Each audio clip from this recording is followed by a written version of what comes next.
Nowhere. 'Cause you probably don't want it in the first place, but you know, I'm here to give it to you.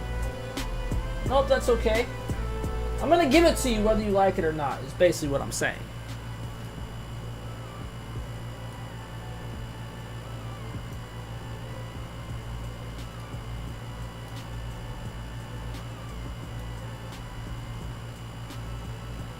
What the fuck? I'm trying to resize this window and the fucking thing keeps... Okay, there, I got it. Wait, I have to do it again. Oh my god, that was annoying.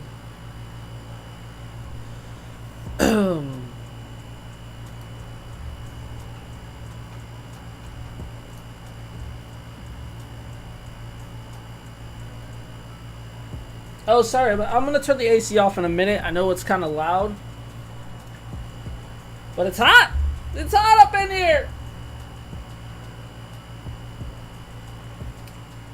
I finally put up my my posters. There's one right here that you can kind of see the top of, also.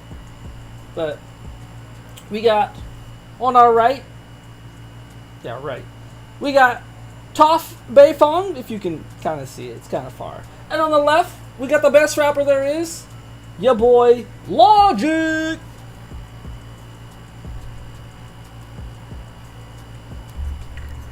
It's enough chit chat.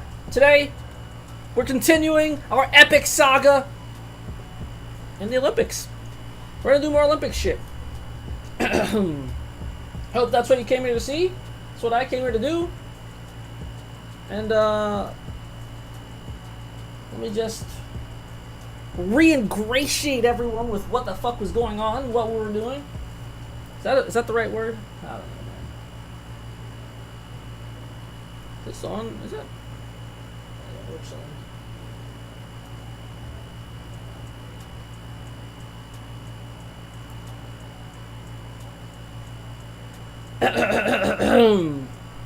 As you can see, we have the 5 different teams that are facing off in this year's Olympics in Westeros. Don't know why I rolled my R there. There was no R. There was a W. Can you roll your W's? Anyway, the Unforeseen Alliance consisting of Missandei. She doesn't have a last name. Peter Littlefinger Baelish. Davos Seaworth, for some reason, and not Grey Worm. Winter's Rose, consisting of Ygritte, Jon Snow, and Marjorie Tyrell. My favorite pick, at least. The Unseen Blade. Wait.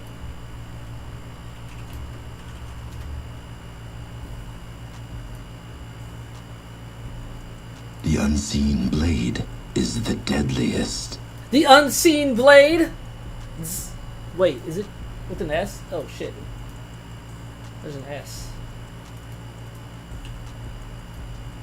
Whoops. Anyway, the Unseen Blades, the Iron Flames, consisting of all leaders. Actually, literally all leaders. Well, Tywin's debatably a leader, but we got Dany and Drogo and Tywin.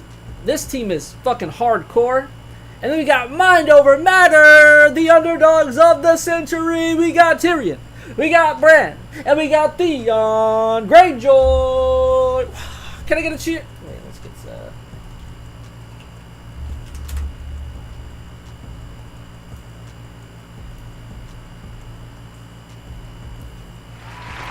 Yeah, Theon, we love you. Woo, Bran, yeah. Okay, I forgot it stops every time I click off. All right, whatever. That's cool. Sorry if the Unseen Blade was too loud, by the way. Get good.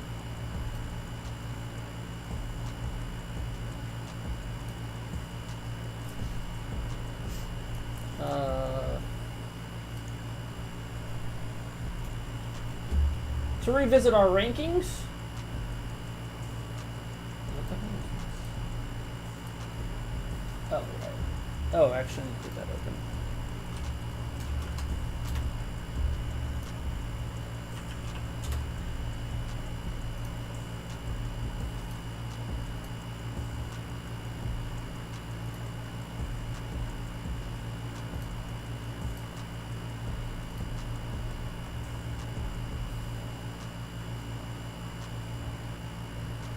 gonna...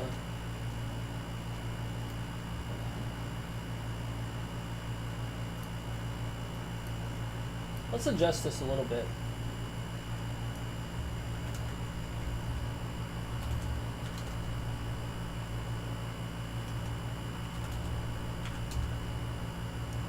Absolutely not too late, my friend. You're right on time. Welcome, Grievous. Glad to see you here. You're always very welcome. How you doing?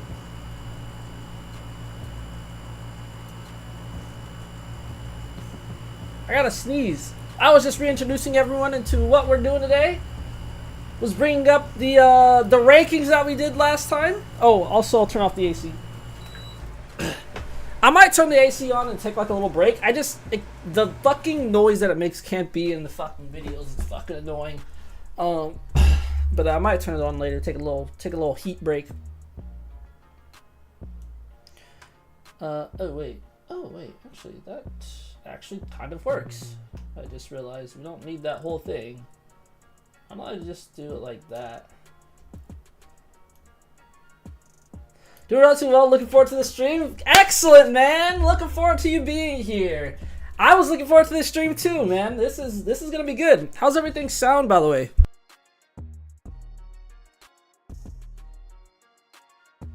Seems like it's probably okay. Last time, Marty Terrell, charisma, dominance. Absolutely, she got 9 9s and 10s across the board in betrayal. Let's revisit what she did. What the fuck did she do?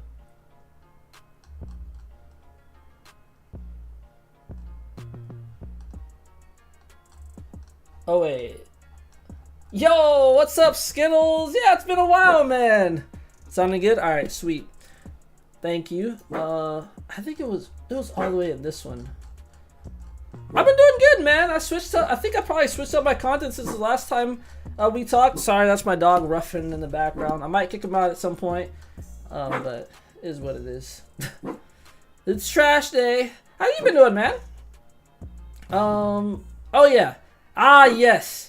Marty Terrell enters the tavern. Oh wait, let me get rid of I gotta kind of figure out how I want to do this. The chat's a little bit in the way. Maybe I just start. That's probably fine. I'll just kind of read it like this. That's probably fine. Yeah, actually, I'm gonna move chat up like a little bit. That's fine. You doing good? Last I saw you were role-playing as Jon Snow in Skyrim. Oh yeah, I've moved a little bit away from that. Yeah. Now I just do random fucking Game of Thrones scenarios, oftentimes using ChatGPT. Drop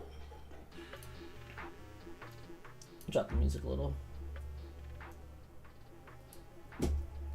But yeah, I just come up with some wacky ass shit to do. I love talking about Game of Thrones, and yeah, that's what we do. Today we are hosting a Game of Thrones Olympics. Wait, where's my cheers? Hold on.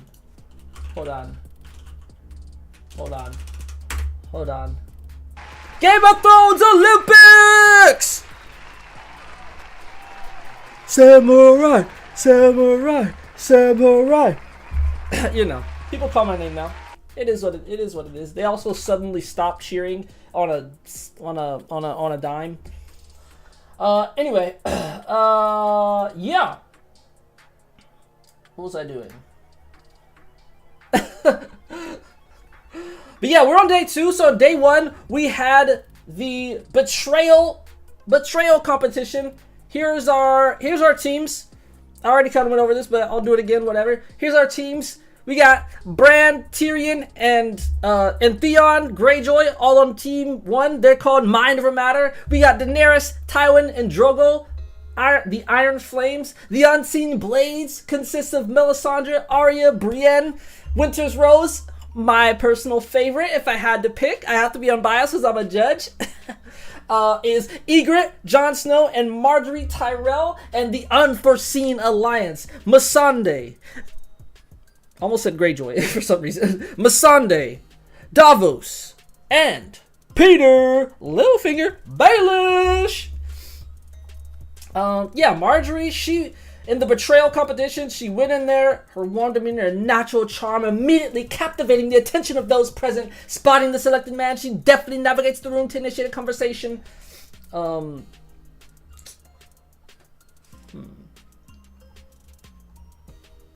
Yeah. You hated Littlefinger? Littlefinger is a fantastic character, but he's a terrible person. What the? Is there a bug in my room? God damn it, that's gonna be annoying. Anywho.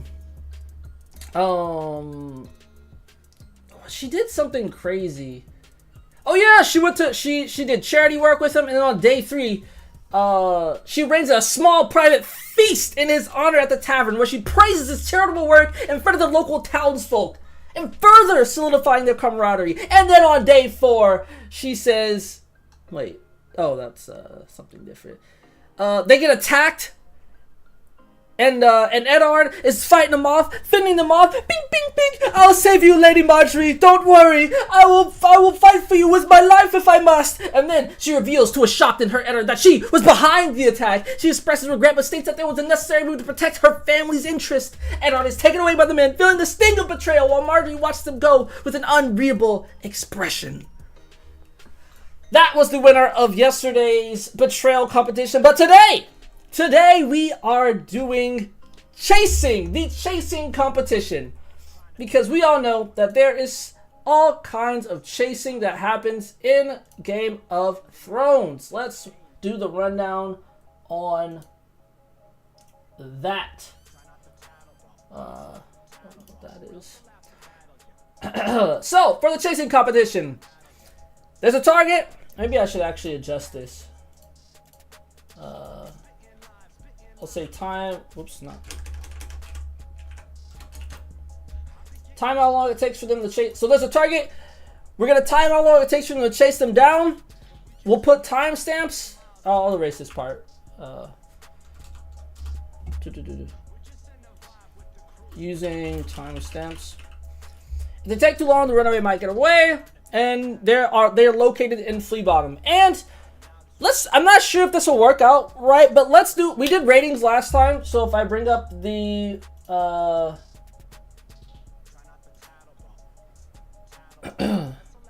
we did ratings last time for the betrayal competition. Let's do that again. I thought that was kind of fun, yeah?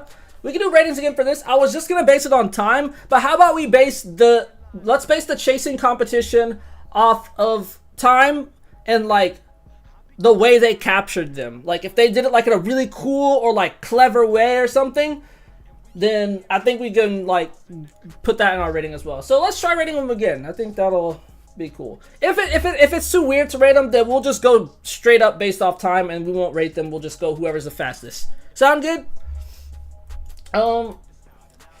Lethal captures allowed. I think that's a good question. The preference is captured alive. Maybe I should specify that. It's not, let me think, hold on. Nah, yeah, well, actually, damn. What's more fitting? Captured alive or dead? Now, let's go, because it would basically just be an assassination if you could just kill him. And there may or may not be an assassination competition later. Yeah, let's go captured alive. If they do capture them dead, we won't disqualify them, but it'll be like they'll get dinged. They'll get dinged on their points. Maybe it's like an auto like minus like 2 points. Capture them dead. You can. Is that weird to say? You can capture something dead. I don't know. Like kill them and then bring them back. You get minus points if you do that. Leg shots, got it, exactly. Egret is going to be boop, boop, boop. Alright, I think, I'm trying to see, is there a better way for me to move this somewhere? Actually, maybe here is better. Is that better?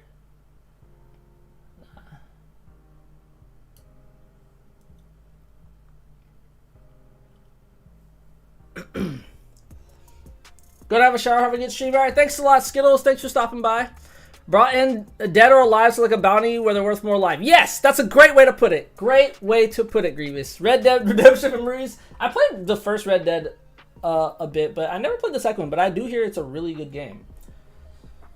Any good games people have been into recently? I've been playing a lot of Zelda, Breath of the Tears of the Kingdom, not Breath of the Wild, old ass game. I've kind of stopped playing it for about a week now, but I've put 80-ish hours into it now. Hold on. Yeah, I guess I'll just leave it like that. It's not ideal, but I guess we'll rock with it. Maybe, hold on, maybe I can... Should I make it back small? I don't really like it that small. I think it'll be okay if we do it. Wait, why is that like so much bigger?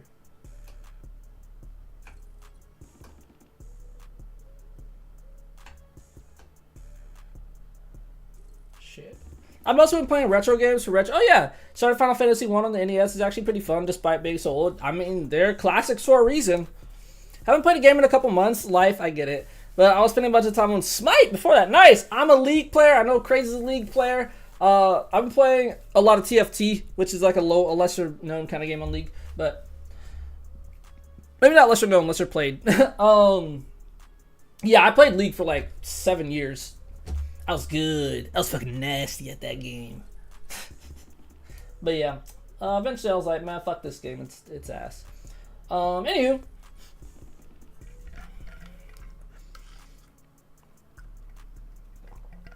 When does the new season start? ARAM's always fun. They also have that new 2v2v2v2 game mode. Yeah, something like that. Probably a while, yeah. I think it starts in like... Well, yeah, it starts next year. I'm pretty sure. Yeah, season ends in like November. Anywho. Let's go ahead and do this. Let's check on who's playing in the 8 out of 2. I don't know how you say that. 8 2v2 game mode looks fun. Probably play it. Yeah, I'm gonna play it at some point too.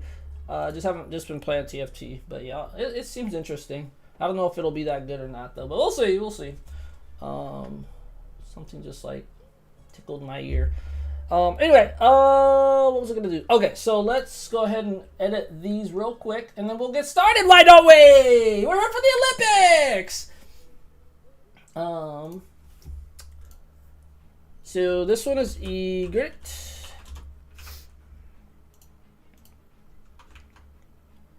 You know what? Let's just do this later. Never mind. Ooh, I think this is a good song for it.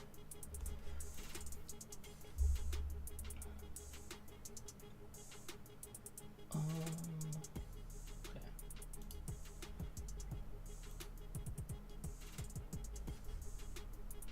What if I... Nah, whatever. It's fine. Alright, we will use GPT-4 for this, so...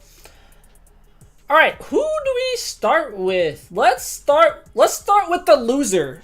Yeah? Let's start with the loser of the previous one. We'll just go in order of we'll go in like reverse order of who won.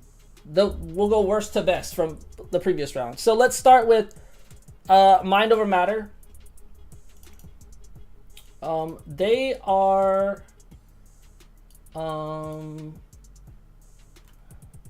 they're using Theon. Yeah, you got it, Theon.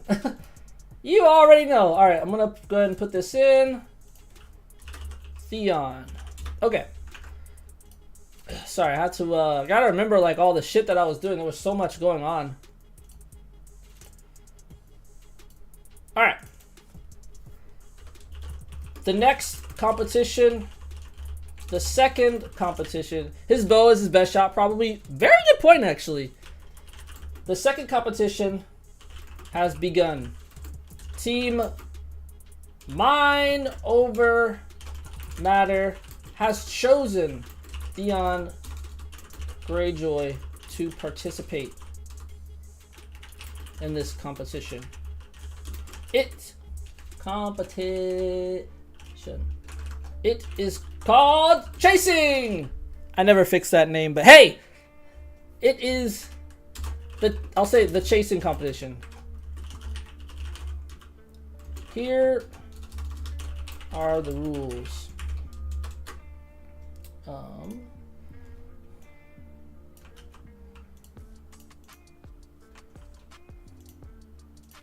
You must chase a target down who is running away from you.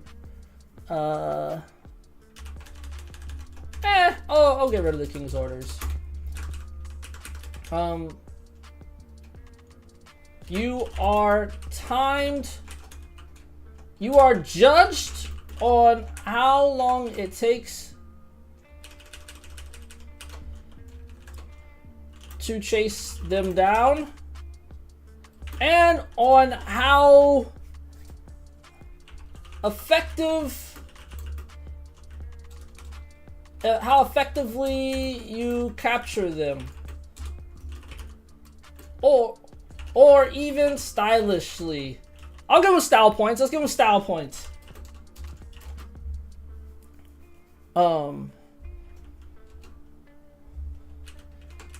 If you take too long, the runaway may get away for good.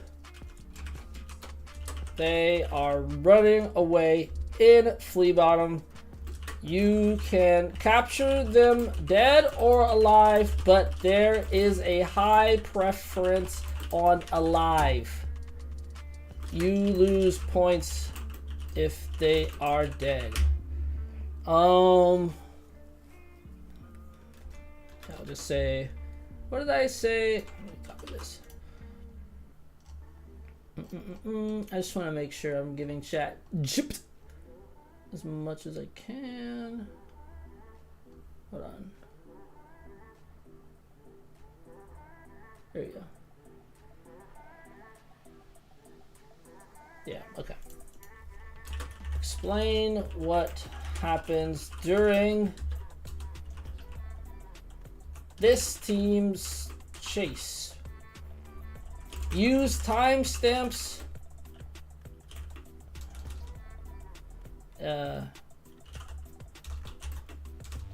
for each major. Use timestamps so that we can know what happens at each point during the chase. Something like that. I'll also use several. Maybe that'll. But yeah. I think that's good. All right, I think that's good. Oh wait, weapons. You can use any weapon, any common. Well, yeah, I'll say I just don't want them to use like a fucking scorpion or something. But I guess you technically could, except for dragons, or except for mounts. No dragons, horses. Just not check the description. Nice. I don't know if I got that quote exactly right, but I think it's right.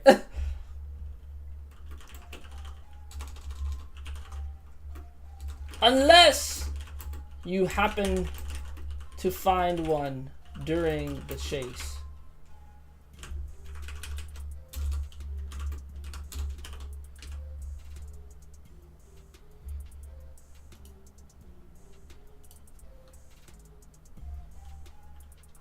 And are able to use it. Okay, I think that's good. Okay, the second competition. Wait, let me get my. Here we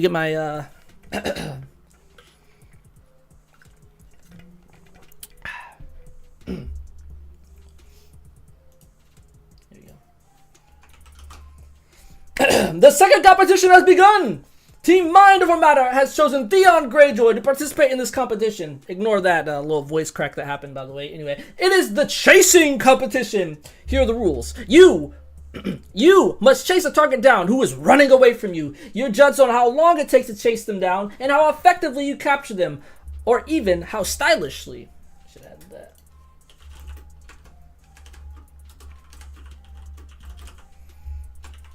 If you take too long, the runaway may get away for good.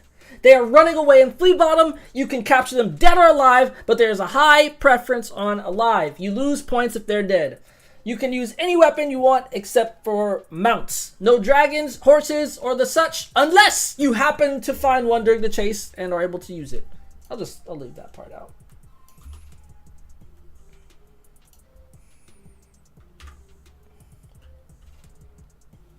You just happen. Okay. All right. Let's see how Theon does it. Can I get a Theon? Woo! Who's rooting for Theon here?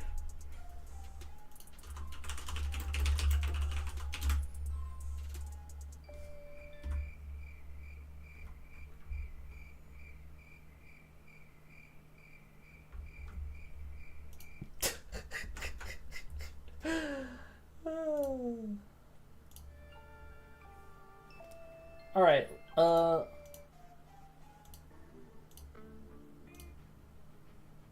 I like this. That's kind of good for this. All right, y'all ready? Let's do this shit. Let's see what happens. God, I'm already fucking hot. Ooh, yeah, let's do this shit. I mean, hot. I'm like, I don't know why I mix those two things. I'm hot, but I'm excited. All right, let's see what's going on. Why did it start at 12? Okay, I don't know why it started at 12, but hey, we'll rock with it. Tumbleweed blows by. All right.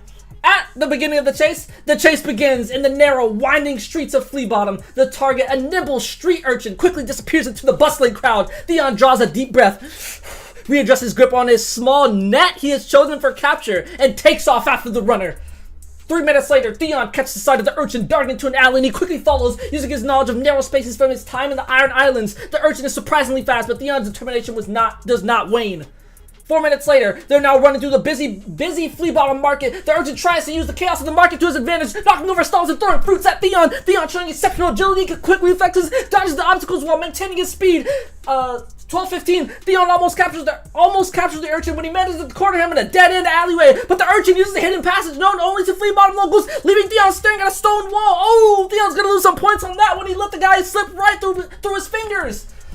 With a bit of wit, Theon finds a similar passage and re-emerges on the chase, and soon spots the urchin again.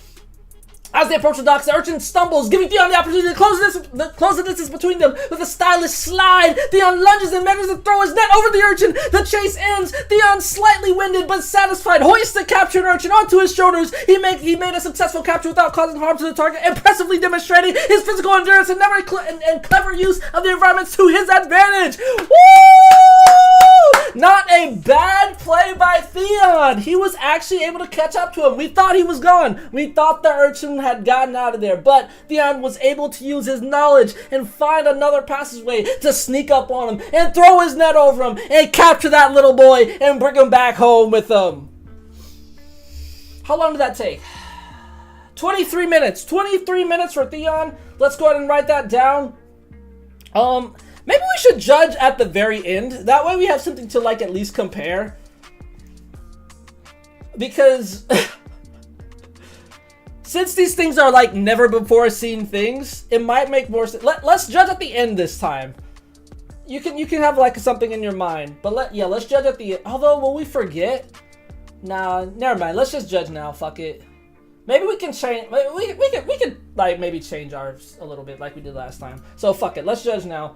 Why am I already so goddamn hot? Yeah, hard to judge time when we don't know how fast is fast. Yeah, that's a good point.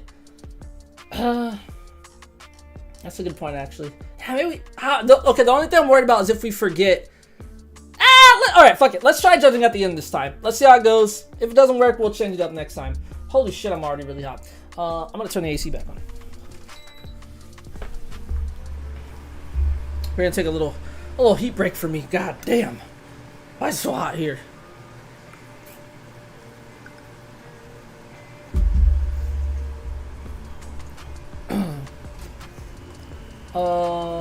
Anywho, what was I gonna do? So let's go to this. Oh no, it is. I kind of changed my ratings a bunch with hindsight last time too. Yeah, same. That's all. It's kind of hard. It's kind of tough, but I think that's okay. I think that's okay.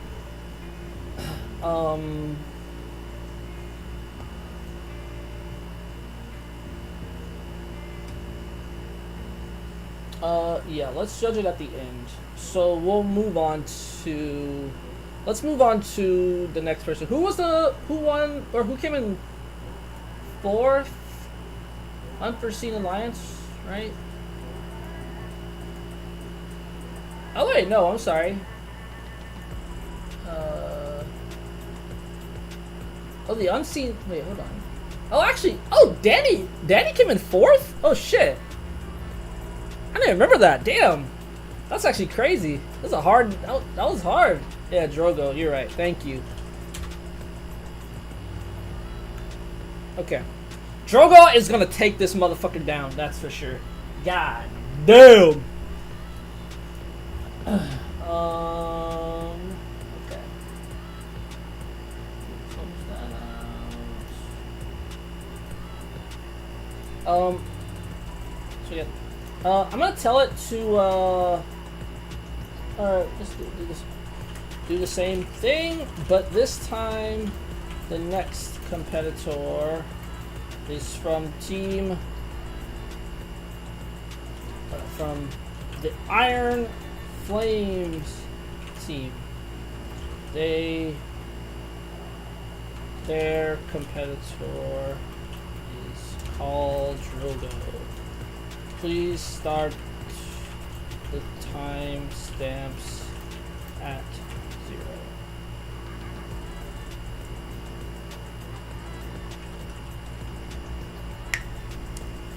Alright.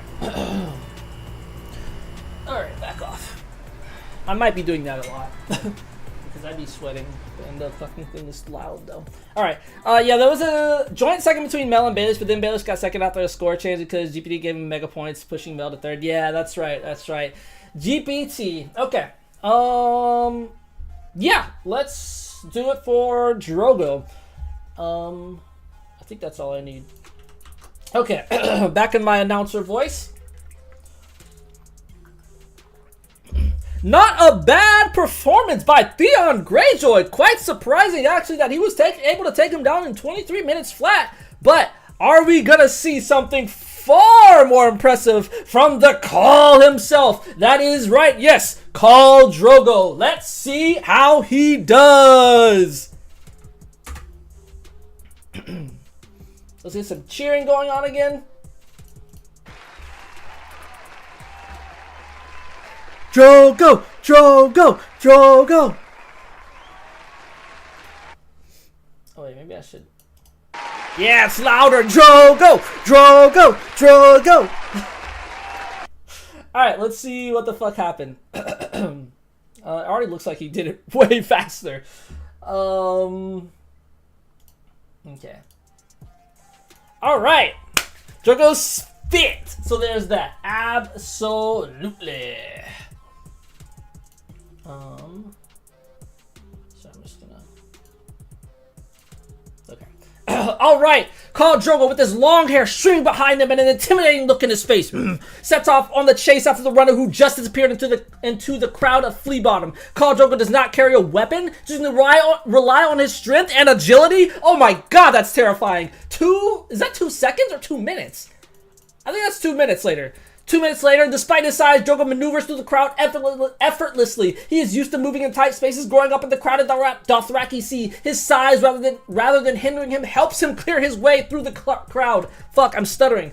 The runner, startled by the sight of Drogo, knocks over several stalls in the market to create a barrier. Drogo merely barrels through them, his determination unyielding. Upon reaching the dead-end alleyway, Drogo does not waste time like the runner anticipates. Instead, he scales the wall in a powerful leap, landing right behind the runner's path. Excuse me. The runner, frightened, tries to turn around, but Drogo is already upon him. He lunges, capturing the runner with a bear hug, lifting him off the ground. The chase ends. Drogo, barely winded, holds holds the struggling runner in his arms. His physical prowess and quick thinking providing an effective and quick end to the chase. He's already gone. He's already out of here. He is the weapon. Yo, what's up, Mary? How's it going? Good to see you back. We are doing some excellent, fantastic, amazing Game of Thrones Olympics today. Oh wait, sorry, one sec. Game of Thrones Olympics today.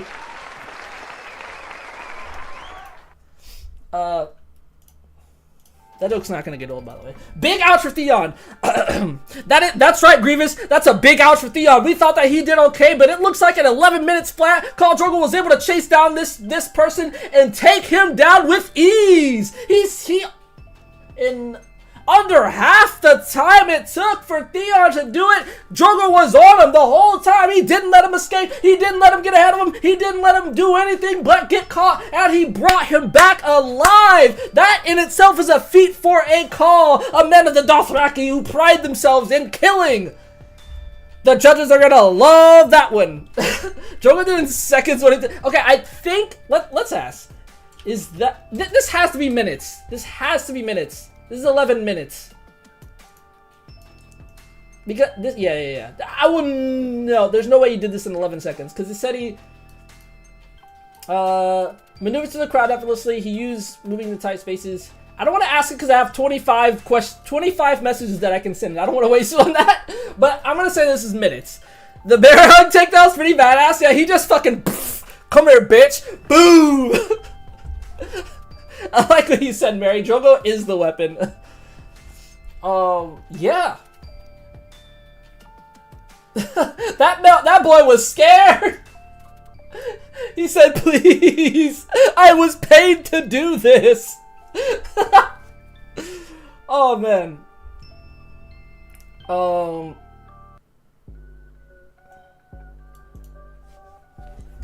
One second. I'm gonna open the door.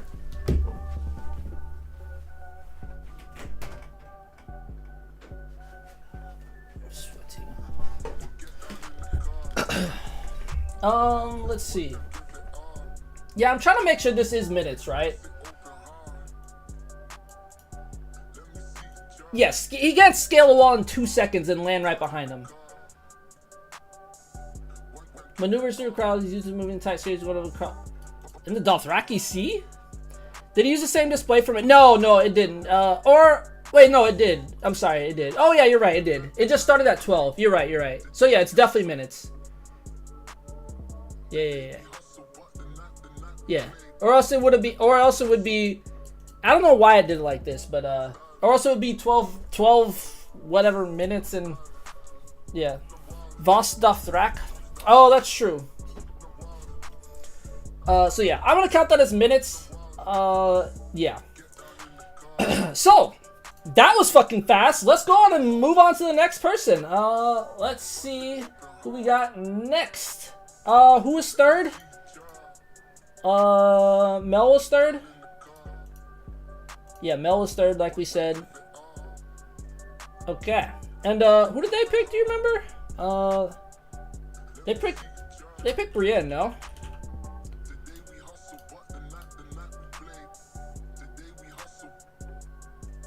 Yeah, they chose Brienne.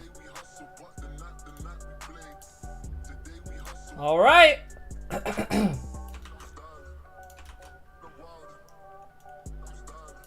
Brienne, all right.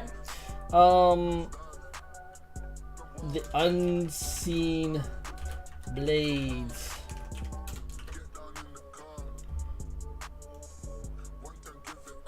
Chat delay. That's okay, I get it. Brienne of Top. I'll just say Brienne.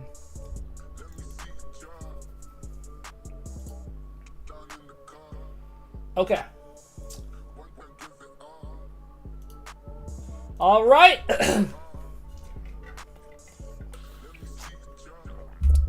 Theon Greyjoy is not looking too happy after seeing what Drogo did. Will Brienne be able to beat him? Drogo's feeling really good about himself. You see him off in the corner cheering. He's going,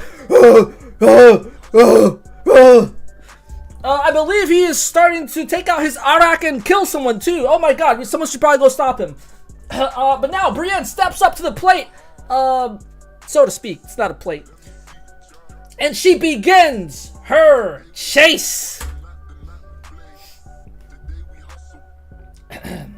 Alright.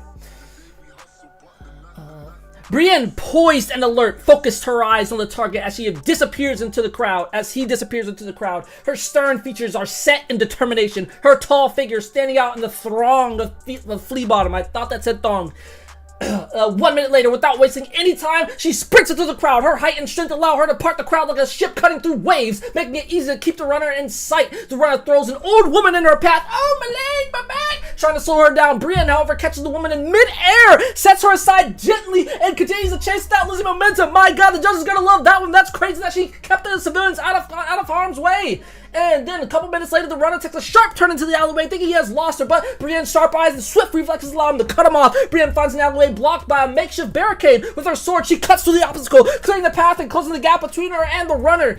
The runner, desperate and scared, tries to climb a wall to escape once again, but before he can get very far, Brienne reaches up and pulls him down with a firm yet careful grip. Brienne captures the runner. Her strength, agility, and strategy have led her to a swift victory. She holds the runner securely but gently, making sure she is unhurt. The chase ends 10 minutes, 1 minute before Drogo's. Brienne is the current leader. Oh my God, what an upset!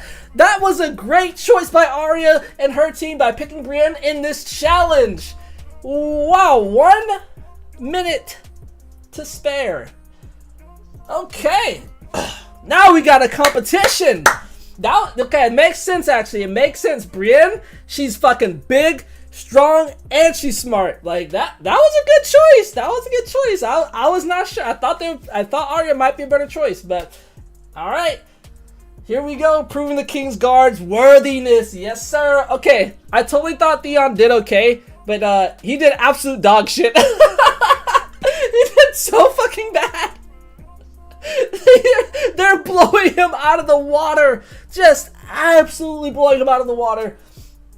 It is not looking good for Team Mind Over Matter right now. They are really sad on themselves. They're sitting over there. It looks like Tyrion's getting drunk over there as usual, if I'm seeing that correctly. Deanna probably still beats Missandei. Oh wait, we still have Missandei. Is that who's next? That is who's next, right? Yeah, Missandei's next. Unforeseen Alliance. Alright, let's see. Fucking Missandei. God damn it. Alright.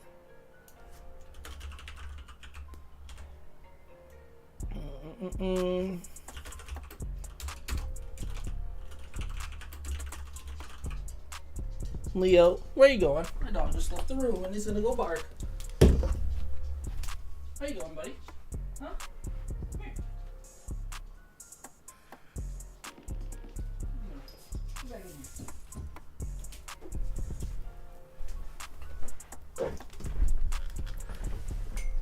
here. Zero combat training. Alright, let's see. Hey, we don't know. Flipping Royal Translator to doing a high-speed chase. Let's see. Hey, maybe it's not that bad. Missandei, very composed, steps up to take her position, waiting for the beginning of the chase. And she sees her target, and she knows that the chase has begun. Let's see how she does. Missandei, not known for her physical prowess, but for her sharp mind, sizes up her target as they bolt into the bustling crowd of flea bottom. The chase is off. The chase is off. Her face shows a quiet determination. She takes off, weaving through the crowd with nimble grace. Her small frame and quick reflexes allow her to slide between people easily, keeping her eyes on the runner. Seeing a shortcut, Missandei ducks into a narrow alleyway, cutting across the runner's zigzagging path. She's using her familiarity with cities and her quick thinking to her advantage. The runner notices her and changes his course, but Missandei anticipates this. She's back on his tail in second, taking another shortcut to intercept him. As the runner attempts to scale a wall, another fucking wall, Missandei calls out to the bystanders in the native tongue of flea bottom. Well, that's just common. Urging them to halt the runner, the people swayed by her words and presence reach out to grab him. What the fuck? What? With the help of the crowd, the runner is caught and delivered back to Missandei. She smiles, thinking the people in their language. Her intelligence and understanding of people have led to a unique and effective capture. What? Holy shit!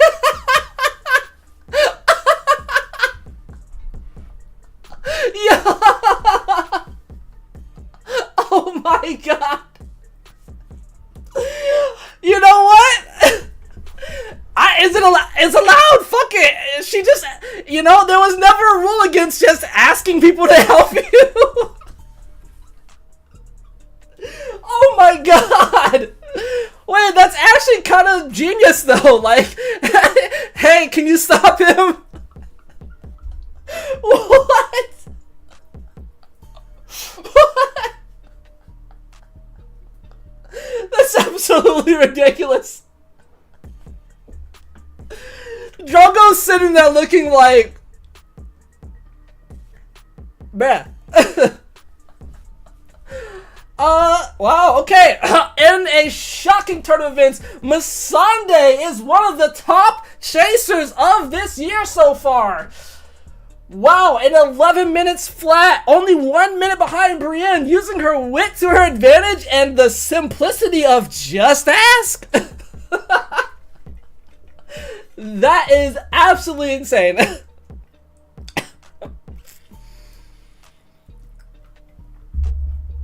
I was totally not expecting that. That is absolutely ridiculous, but it is fair game. Let's move on to, are we on the last one already? Shit, that was quick. We're on Egret. I'm definitely gonna have to ding that in style point. You mean ding it up or down? Because I'm going up for that. That is, I thought that was amazing. Just say. That, or maybe not on style, more on just cleverness. Because I'm thinking like ratings could be style, like cleverness or effectiveness, and then like time. That's fucking funny. That's funny as hell.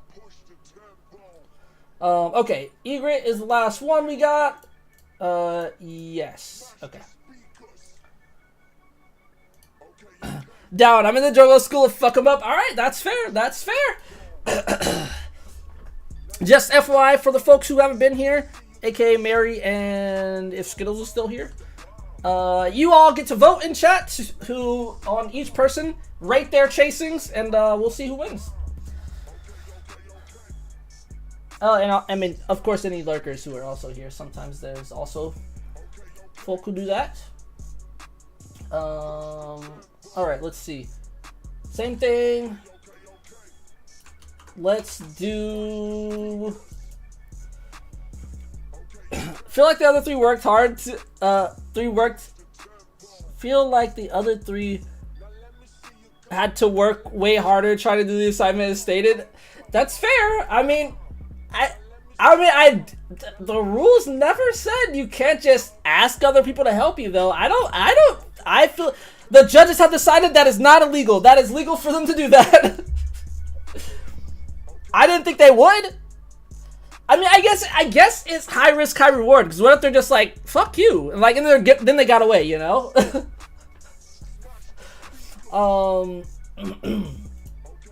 I'd be pissed off about her anyway.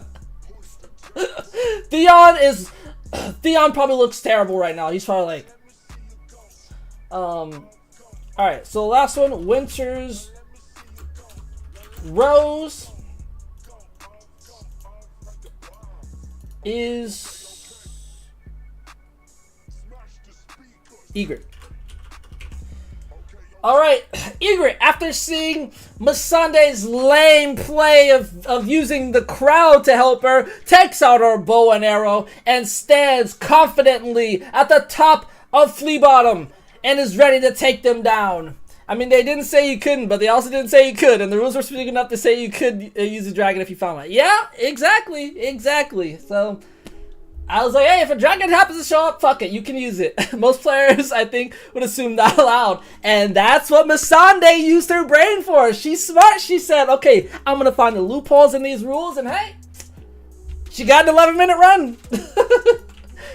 This is Westeros speedruns. Alright, let's see what Egret does.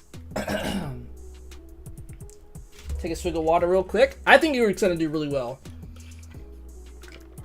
I low-key think Egret might win this, or might get the fastest time. Alright, let's see. Ygritte, the wildling woman known for her agility and archery skills, stares down her target as they bolt into the sea of people in Flea Bottom. A playful grin dances upon her lips. This feels like a game of chase she used to play beyond the wall. Ygritte takes off after the target with speed and determination. She thinks this is all just a little game to her. Being used to the uneven terrains of the north, the cobblestone streets seem an easy task for her. She uses her knowledge of tracking and begins to predict the target's path, dodging obstacles and bystanders with nimble footwork. Spotting a roof nearby, she quickly climbs a stack of crates and barrels to gain a higher vantage point. Staying true to her wildling roots, from her elevated position, she fires an arrow from her bow, aiming not to hurt but to hamper. The arrow whistles through the air and skillfully cuts the strap of the runner's bag, causing him to fall and spill, slowing him down. Ygritte seizes the opportunity and leaps from the rooftop, landing just in front of the bewildered runner. She catches him by surprise, tackling him to the ground. With a triumphant smile, Ygritte secures the runner, signaling the end of the chase, her unconventional yet effective method that certainly made this a memorable event. Okay, I totally thought she was gonna fucking shoot him in the leg. She decided to shoot his bag? Not sure why she did that, but hey, at least she fucking got him. 13 minutes flat. That's really fucking good. Style points. I'll give you that. That's style points. She's fucking Assassin's Creeding, leaping across buildings, taking out her arrow, one-shotting stuff. She's definitely gonna get some style points from the judges on that one. I can feel it. Okay, guys, let's go ahead and review. Let's see what we got for the ratings. All right, everyone in chat, feel free to tell me what your ratings are for how good you think, on a scale of 1 to 10, how good you think everyone did. Let's start with Theon, and you can do it based off of how other people did. But yeah, so like I said, we'll rate this on like how stylish they did it, how effective, and their actual time. That's kind of what I'm thinking. It's not like it has to be super perfect, but yeah. So let's go ahead and open that bad boy up. Is that big enough, by the way? I think that's big enough. I guess I can make it a little bigger.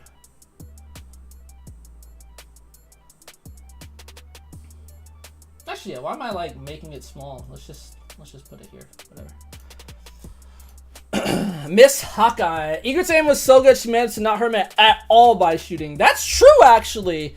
That's true. He actually wasn't hurt in the slightest.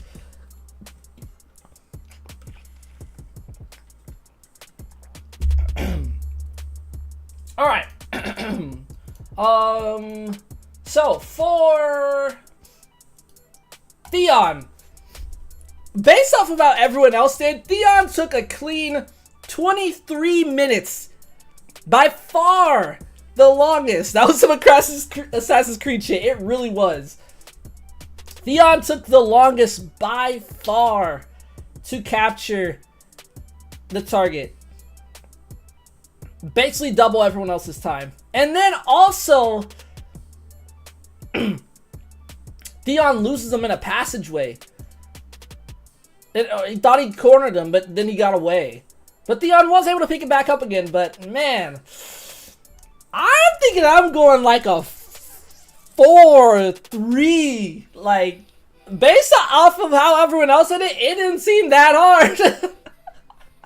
Given they all were really fucking good. I'm thinking like, yeah, that took a long time. It took a long ass time. I thought it was fine at first, but then everyone else.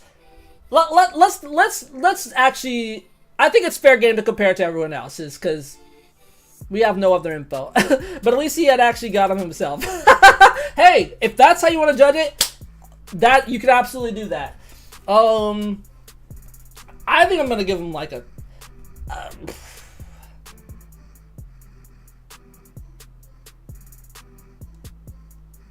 I'll give him a 4, I think. Yeah, I'll give him a 4. Not very good from me. Comparison's definitely fair game. Yeah, I'm with you. Let's see. How would you rate each competitor? Each of the 5 competitors. If you were a judge. You can judge based on time, stylish capture, effectiveness, I'll just say it's center. Maybe there's some other things. Rate 1 through 10. for each one, each person. Oh, sorry, you're not able to see this. And give at least give 2 to 3 sentences explanation. It's 5, right? 1. You agree with 4? All right, we got a 4. 1, 2, 3, 4, 5. Okay. Let's see. We also have ChatGPT rating as well.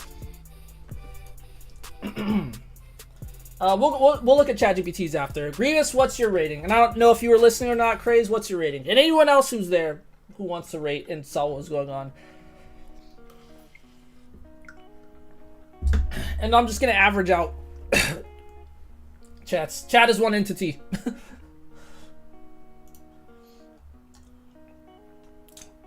We'll look at wait, let me nah, that's not, never mind. Wait, I guess I can do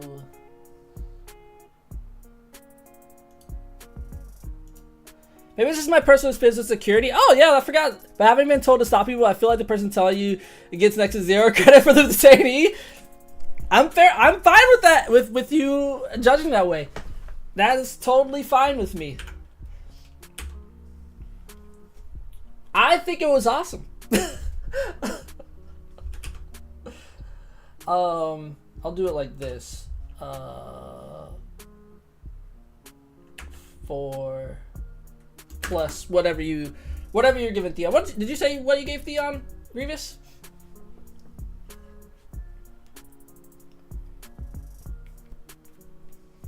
All right, back to AC.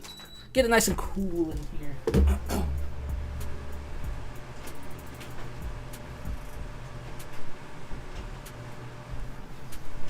Maybe a 5? All right.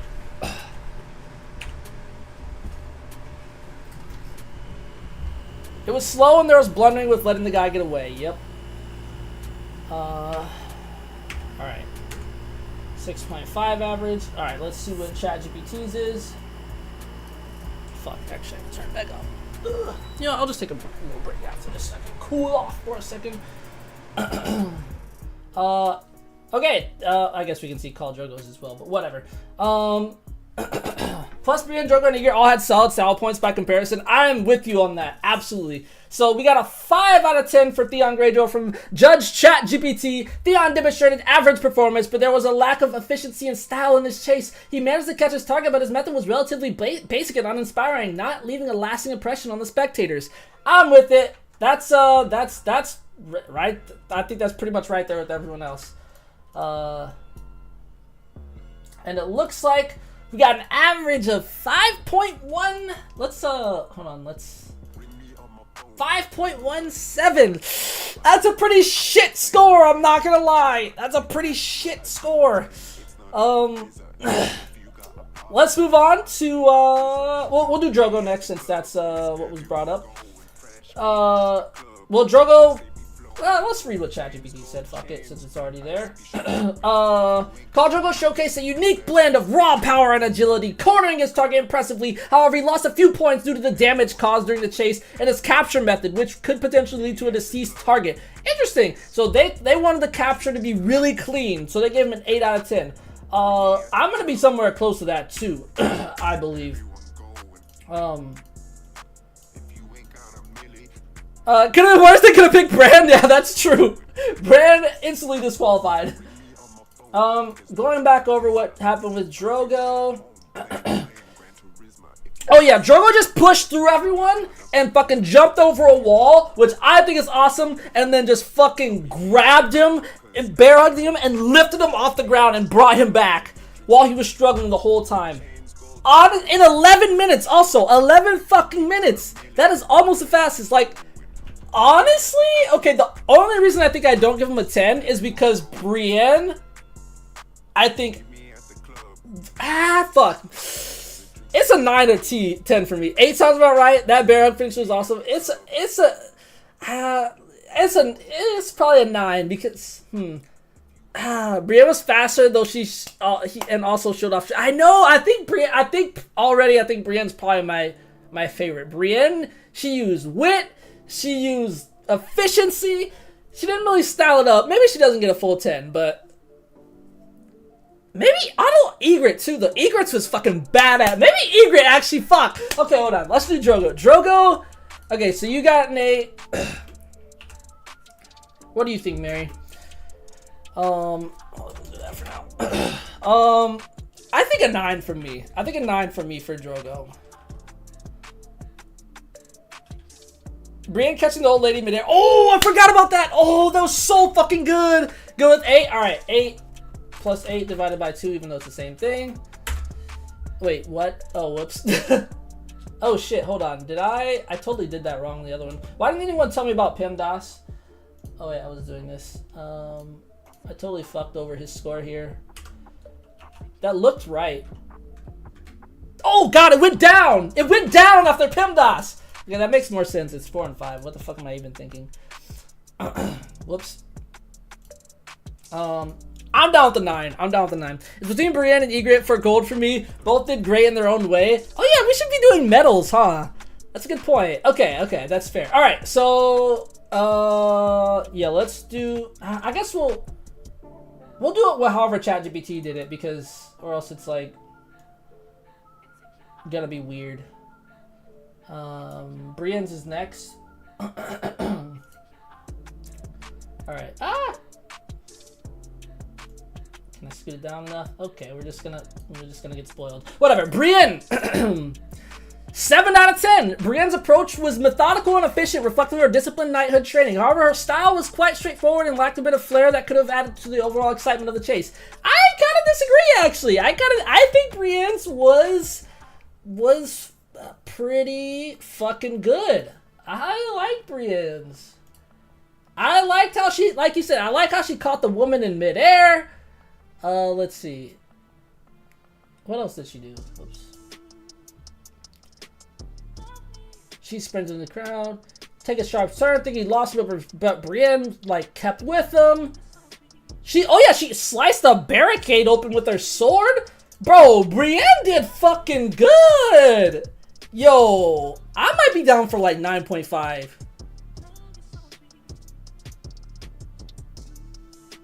Brienne just fucking grabs him like a fucking child and says, "Get the fuck down from there."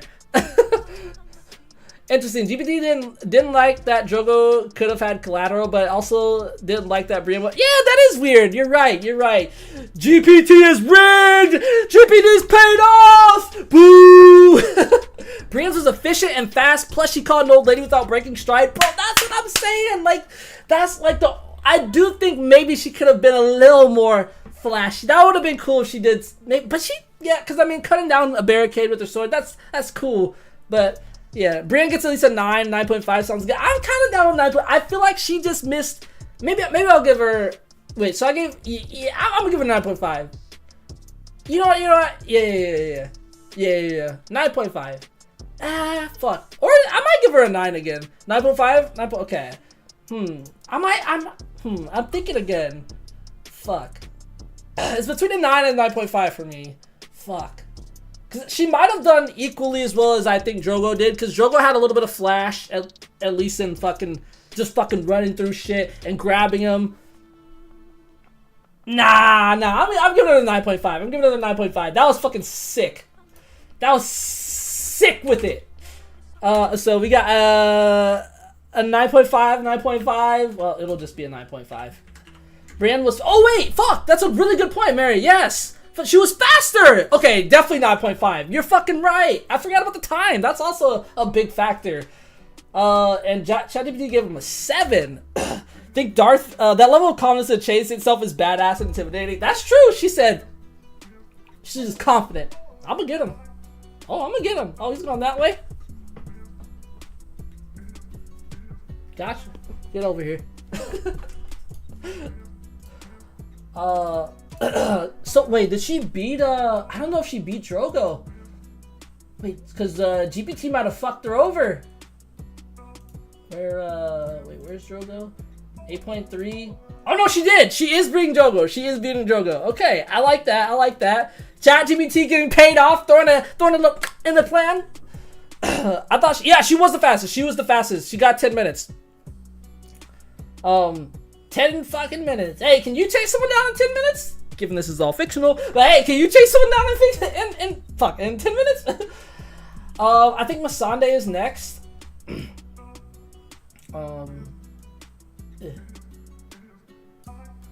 I can't chase anyone down, period. Yeah, me neither. I'd be like Masande, hey, stop him! Stop! Oh, they gave Masande, oh shit, sorry. They gave Masande a 6 out of 10. GPT. Harsh on the women. Ooh, am I sensing some sexism in chat GPT? Oh, never mind. They gave Eager to 9. Never mind. Masande demonstrated a surprising amount of agility and determination during her chase. However, she struggled a bit in the final capture, reflecting her lack of combat experience, which affected her overall performance. You know, yeah. I mean, I'm gonna be harsher. All right, go for it. Go for it. You're the judge. I'm giving her. How long did she take? Sorry, let me look back. She was 11 minutes, bro. I'm giving her an 8. Wait. I'm giving her an 8. I think.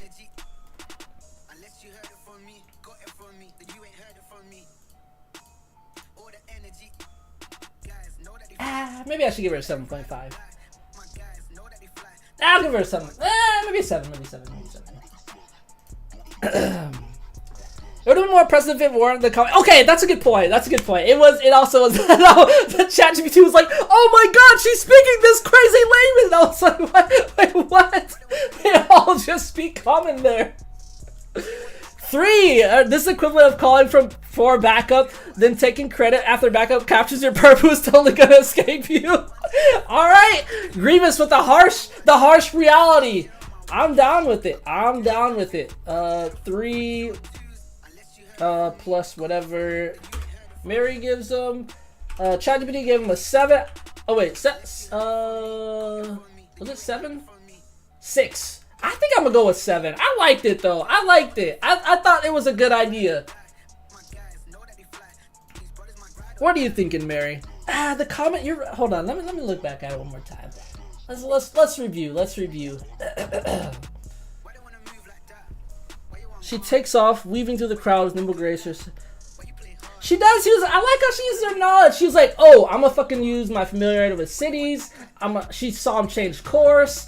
Try to scale a wall. She just calls out. I give her a 5 for going outside the box and being faster than Theon. she was second fastest. All right, 5. All right, we got some harsh judges in today. Nah, I totally get it. Let's see. So we got. I'm down with a 7. Wait, I'm sorry. She gave him a 6. I almost fucked that up. So 3 plus 5.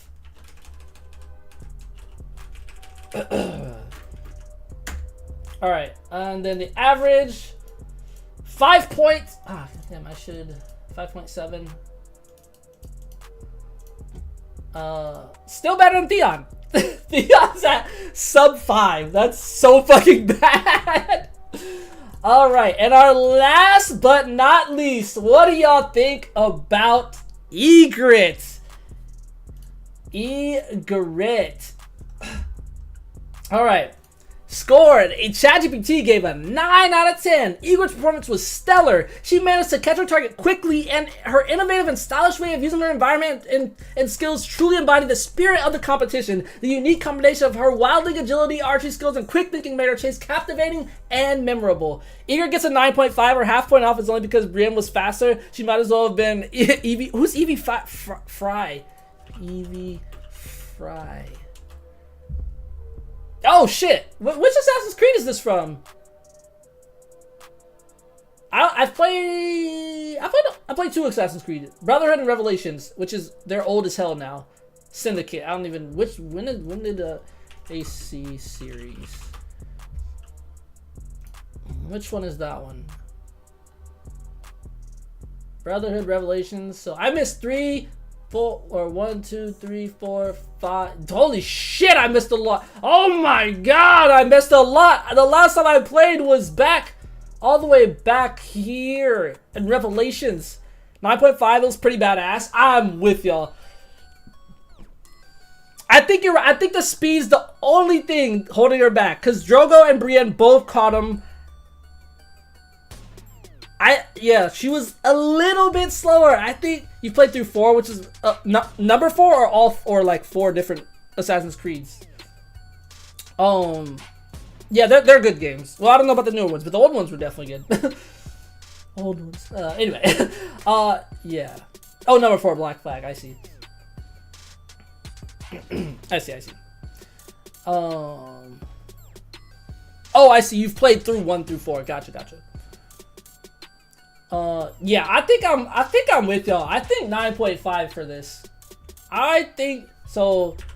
So y'all both 9.5. I think. God damn! I think we know who the winner is. I think 9.5 because. Yeah, I mean, hold on. Let me go back and read what she did. All that parkour plus the perfect arrow shot was amazing. Yeah, I am with you. Also, I love how confident she was. Like, a playful grin dances on her lips. This feels like a game of chase she used to play. She doesn't even give a fuck, bro. She knows this is for a competition. She said, I do this shit every motherfucking day. And this part, she's used to the uneven terrains in the north, so the cobblestone streets that Jaehaerys, I learned, built. Was an easy task for her. She used her knowledge of tracking. She got on a roof. She fucking took her arrow. She aimed specifically not to hurt. And she precisely hit this guy's bag. That's crazy. And causing, I don't know why that really slows him down, but hey, fuck it, it did. The only thing I wish she would have done, I think while I ding her half a point, is I think she should have just hit him in the leg and called it good. I think she could have done that if she hit his bag. As Tormund said, she could thread an arrow through the eye of a rabbit from 15 meters away, or whatever the fuck he said. I could totally picture this for her. Probably the most accurate to the character. I'm with you. I'm totally with you. Honestly, I'm not gonna lie. The Masane one, that was kind of fucking ridiculous. But it was fucking funny, so we're rolling with it. No retcons here. Yeah, and then she just fucking jumps off the rooftop, lands right in front of him, and fucking tackles him to the ground. Like, bro, she's a fucking badass. I'm tempted to give her a 10 here. It's not gonna matter, but I'm actually tempted to give her a 10, because okay, yeah, I think she should just hit him in the leg. That's it. Alright, 9.5. So, yeah, 9.5. Half off point because and Brienne was faster. That's true. She hit his back to avoid hurting him though, and GPD seems to award points for no damage captures. That might be true. I might have I specified a little bit too hard, like catching them alive. Let's see.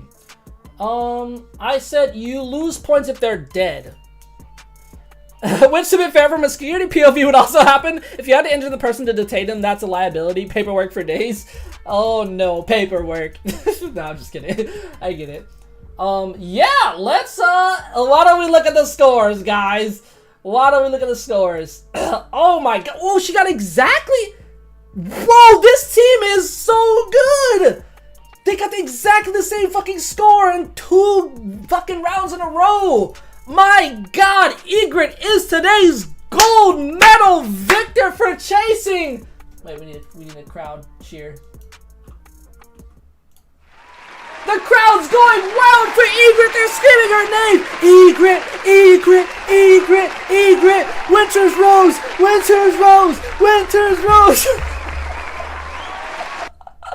Bro, this team is too good. Wait, so who came in second?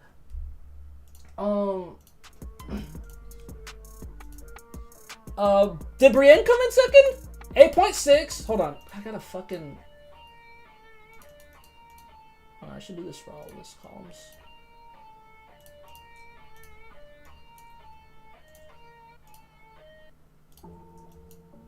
Wait, what the?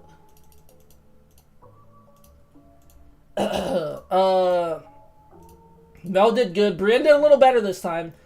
So 8.67, 8.34, and 5. So, oh shit, so they do get the second place this time. The Unseen Blade, Brienne was able to bring home the silver medal! And then in third place is called Drogo. Woo! And then there are the losers.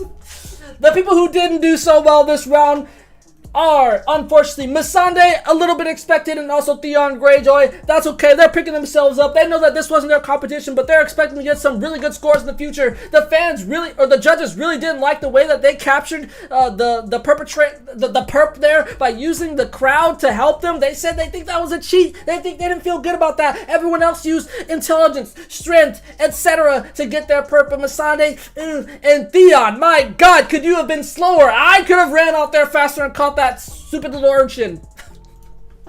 Isn't that right, Bill? Why, yes, Samurai JB. That is, I think they were right on the mark with that one. These guys on the top three really put their all into this competition, while the bottom two, this one really wasn't for them. And that'll do it for today's competition of chasing. We are going to move on to competition 3. Alright, y'all are gonna like this one. Y'all are gonna like this next competition. I mean, hopefully you've liked them all so far, but that was fun. Dude, this is going pretty well, actually. I think this is going pretty well. Have to do math to figure out the overall standings right now. My math break. Wait. How should we do the overall standings? Just average out everyone? Or just average out your whole score?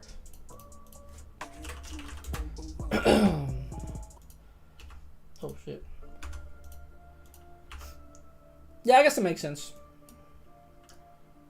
Let's just do it like this. I'm guessing Winter's Rose is number 1 and Unseen Blades are number 2, but beyond that, I don't know. Yeah, let's see. So they're at an 8.5. 8.29. Let's let's go 1 decimal place. I think it'll just be easier to look at. No reason to go 2.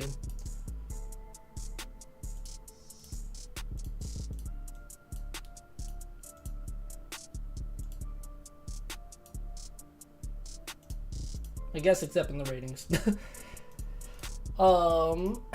So is that right?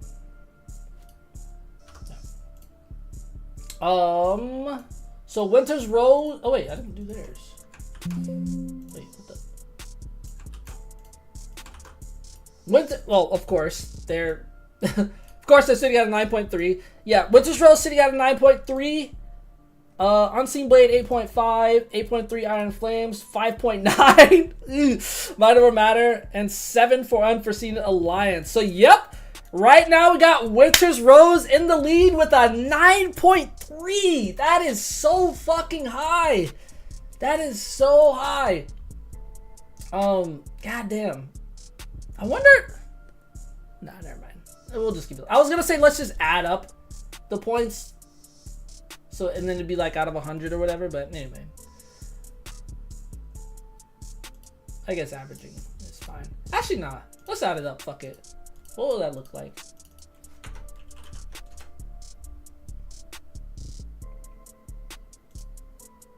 Nah, I think this will be more impressive. That way you can see like out of 10, like how close they are.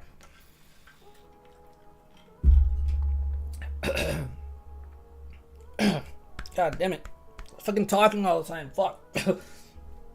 Yeah, so they're at a 9.3 right now. Not far behind the Unseen Blades. They're at 8.5. Iron Flames at an 8.3.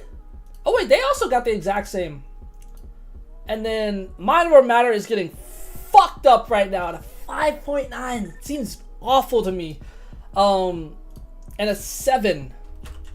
Is it? That's not too bad for the Unforeseen Alliance. Hey, not too bad. But hey, my favorites is doing fantastic so far. But so for this third round, they have to go with the person they haven't picked yet because it is a solo round. Let's see what the challenge is. Why don't we? And then I'll take a quick commercial break. Not really. I'll just talk to you while I cool off for a little bit. My number matters in deep shit. They might not have picked their team very well. Well, one of them was random, so, hey. Okay, so we did chasing. Let's move on to the next challenge, which is fucking. We're gonna see how hard they fuck this year in this Olympic. No, I'm just kidding. That's not gonna happen. We're not actually gonna do that. I'm gonna get TOS. The real competition is prophecy interpretation.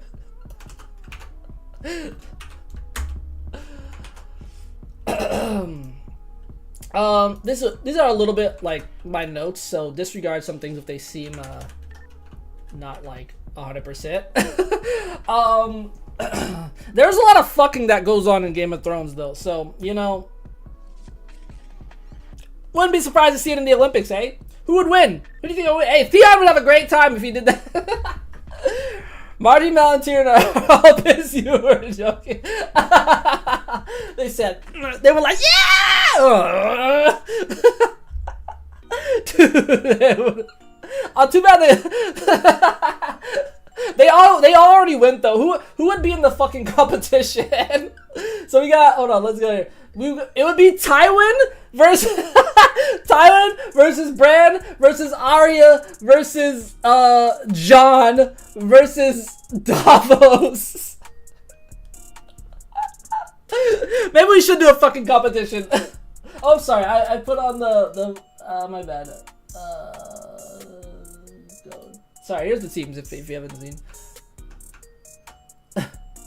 Hard pass. Like, Drogo less secretly. Drogo would be like, man, I'm gonna go home and fuck myself. God damn it. Well, not myself literally, but you know what I mean. Anyway, we gotta move on from this, guys. God fucking damn it. Oh, I love this. I love this so much. Talon's actually secretly very promiscuous. Really? I don't see it, but I'm not that surprised. He's a weird guy. Them secret passages. That's true. There are a shit ton of secret passages in the Red Keep. But anyway, so as you could probably expect, prophecy interpretation, there will be a randomly generated prophecy that ChatGPT will create, and we will ask each character to interpret the prophecy as they see fit. We want them to come up with a concise, confident answer to what the prophecy is, and we will award points based on how well we think they interpreted that prophecy. So, hopefully they got a brain on them, because this one is all about creativeness and stylishness and thinking. Something that Tyrion would have been great at. But, hey, they got Bran. Tywin had some of those patches built so he could smuggle sex workers in. My God, is the implication from the... I'm not surprised, actually. Feels like Bran should have this one in the bag. You know, that's a very good point. He should... Honestly, it shouldn't even be an interpretation for Bran. He should be like, oh, this is literally what this means. He hated people knowing you were doing that. Yeah. That makes sense, especially for, like, Tyrion and shit. I don't know if he did it for Tyrion, but yeah. Okay, so...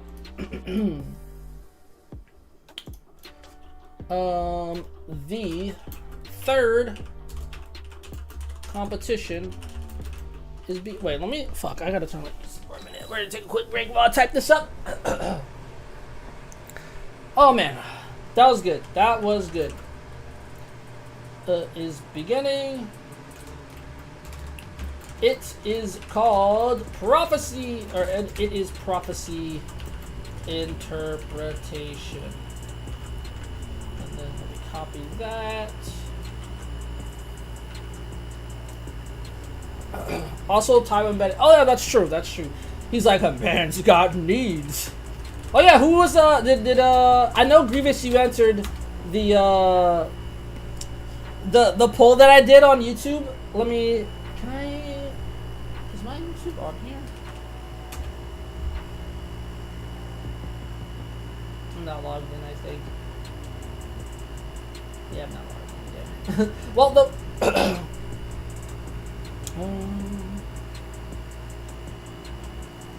whatever. The poll was about if you were in a poly relationship, who would you choose, basically. I don't think anyone chose Hodor and Bran. There was Hodor and Bran, Marjorie and Joffrey. There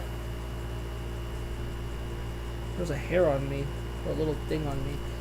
I don't remember. There was a lot of options.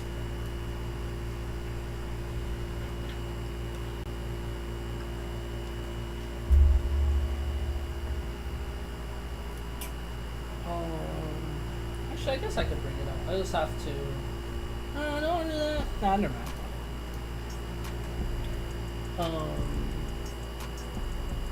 Anyway, what was I writing? Actually, fuck it. I'll do it. I changed my mind. I'll just switch for 1 second so I can log in. I'll just think if there was anything like on, like, I don't know if you can see shit. Oh, that was easy.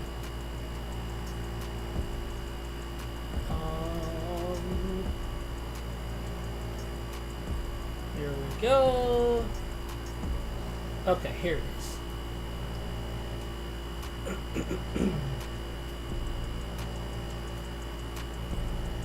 All right, let's see. What do the results turn out to be?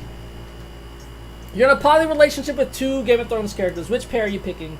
Jaime and Cersei, Daenerys and Viserys, Hodor and Bran, which got none, Stannis and Melisandre, or Marjorie and Joffrey. I think Grievous, you commented on it. Yeah, a couple people did. No one picked Hodor and Bran. Poor Hodor and Bran. I would pick. I'd probably pick Stan and Mel. Those choices are rough, right? I'd probably pick Stannis and Mel. Or Hodor. I would actually pick Hodor and Bran, and I'm straight, but hey, you know, it'd probably be pretty chill. You'd probably be pretty chill. You know, neither of them. You don't have to fuck either of them. Like, you know, that. You know. One of them can't, and one of them you shouldn't. So, you know, I'll be fine. I'll be like, hey, yeah, I want you Stannis the Menace and the Red Woman. Yeah, see, y'all would be good at some crazy shit. I know that. That's for a fat boy. Woo! See, Marjorie and Joffrey is interesting because Marjorie. Oh my god. But then Joffrey. Oh my fucking god. So I can't choose that one. That's just crazy. That's it. That one is okay. So most people wanted. Oh, sorry. Most people wanted Stan and Mel, and then some people wanted Dany and Viserys.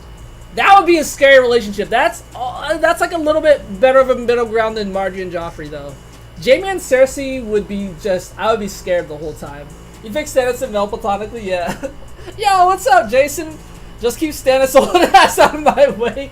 I mean, honestly, Stannis works a lot. You could probably be like, hey, yo, I'm gonna hit it tonight. You hit it tomorrow. Like, we could swap. She could have me for the weekend. She could have you for the next weekend, you know? And y'all hang out. I don't know how poly relationships go, man. Actually, I've heard that poly relationships are actually, like, really hard to keep together. Because you're managing a relationship between, like, if there's A, B, and C, you're managing between A and B, A and C, and A, B, and C. And, like, everyone always had to do that. Like, I don't know. Kind of interesting. But, I thought this was a funny question. Stannis has that powerful shadow scene.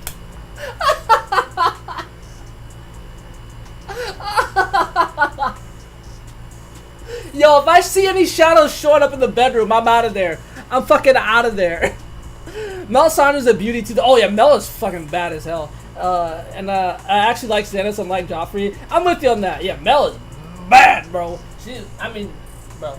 It's actually crazy. Like like obviously actors and actresses are known for like being really attractive, but like they're fucking amazing actors, all of them, and they're like a lot of them are fucking good looking. Like John, Rob, fucking okay, like even like Ramsay, he actually kind of a good looking dude. Wait, what's his name? If she brings out the leashes, I'm out. She said, "Hey Mary, I got a present for you." What's it? Even wait, why don't I just go to images? Just tell Stannis Mel needs you to do it for a ritual or some such. I have king's blood, didn't you know? Look at that, yo! Look at this guy. Okay, I'm kind of in the way, but yo, look at that guy. Like, that dude is actually really fucking good looking. What the hell? You know what I'm saying? Anyway, but yeah, and then obviously the fucking women, they're so fucking bad. Masande, Danny, Mel, like, bro, oh my god. That's a hell no, lady, hell no.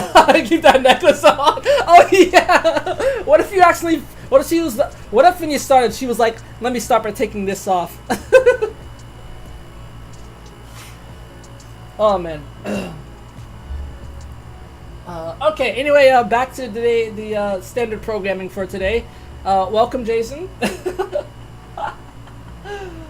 Oh, I like these polls. I like the. I don't know. I like asking ridiculous stuff. I have some more ridiculous stuff that I have to ask. But anyway, let's get back. Let's get back to the Olympics. Am I right? She took it off once on the show and stayed. And oh yeah, I saw that scene. I saw that scene. Okay, honestly, I think that was just an oversight. I actually think that was an oversight. She may have to let herself de-age. Wait, what do you mean by that? But yeah, it was when she was sitting. Oh, I see. I mean, it didn't take that long, though, when she took it off in season 6 or 7 or whatever. It was pretty instant. But she was just sitting, chilling in the tub with the necklace off. I don't even think I could show you that scene. I think she actually has her tits out, so I actually get TOS. Yeah, but she was in the bath, sprinkling stuff around her, so maybe it was some Keep Me Young oils like Mom sells on Facebook now. Oh, she just applied a glamour while the necklace... Okay, that would be more believable. That would be more believable, actually. Yeah. Okay, honestly, I really do think it was an oversight, but there are explainable ways. If I remember correctly, the necklace isn't what makes her look young. It glows in correspondence with our faith in the Red God. The old lady thing was unrelated to it. Wait, what? Wait, then why the fuck did she de-age when she took that necklace off? Wait, I think I read that somewhere too, actually. Wait, you might be right. Wait, hold on. Let's figure this out.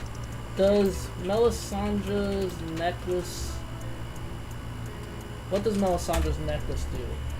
Melisandre's necklace was actually enchanted and hid her identity as an aging woman. That's what Screen Rant said, but that's Screen Rant.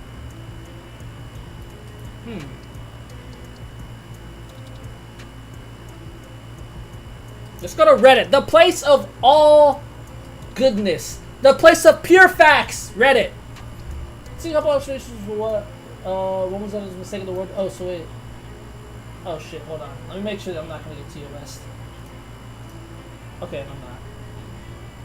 I thought it was going to be that scene.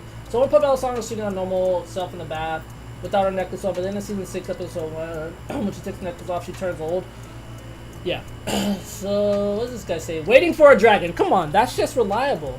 What was that? It was a mistake. Yep. Others said perhaps the bath scene. Celise could see her. Oh, Celise could see her as she truly was, and Melisandre wasn't worried about that because Celise shared the same faith she did. Let me zoom in here. Others have said that it was some other magic that keeps her young, but that the scene where she moves the necklace is more symbolic than anything else. It's a scene where she's losing her faith, like you said, and perhaps the necklace is a symbol of that. Interesting. So it's not actually certain. That's interesting. I've heard a few different people that think it was because she took a potion, similar to the glamour. A spell. Yeah, I mean, it all fit. Yeah, either way, it's fine. Oh, because her faith was really low at the point. That makes... Yeah, I actually do think that's kind of a good explanation as well. Yeah, de-aging when she took off the necklace was just coincidental timing. Otherwise, unrelated to each other. People thought the necklace let her look young because the show made it seem like that. It's ultimately just a theory, to my understanding, that the necklace hides her age. Yeah, I agree. I don't think it's super clear, but I think that's interesting. It was just poorly thought out dramatic timing. You honestly might be right about that. That's also a fan theory. Mel is shrouded in mystery. Even. Yeah, I think that's more the point. I don't think there is a definitive answer. I think it could be either, honestly. I do like the idea that it's linked to her faith. But it definitely could have just been the necklace. There's a ton of magical shit in Game of Thrones, of course. So, I don't know. It's interesting. Mel let herself age up twice. Both times she was feeling ready to die. Are you talking about in the show? Oh, okay, yeah. So, one when she actually did die, and then the other one when she was like, I fucked up big time, boys. Okay. What was I writing? So, we're doing prophecy. Yeah, on the show. During competition is generating random prophecy using ChatGPT. Where are these ones? Remember? And a team member will. And wait, generate. Generate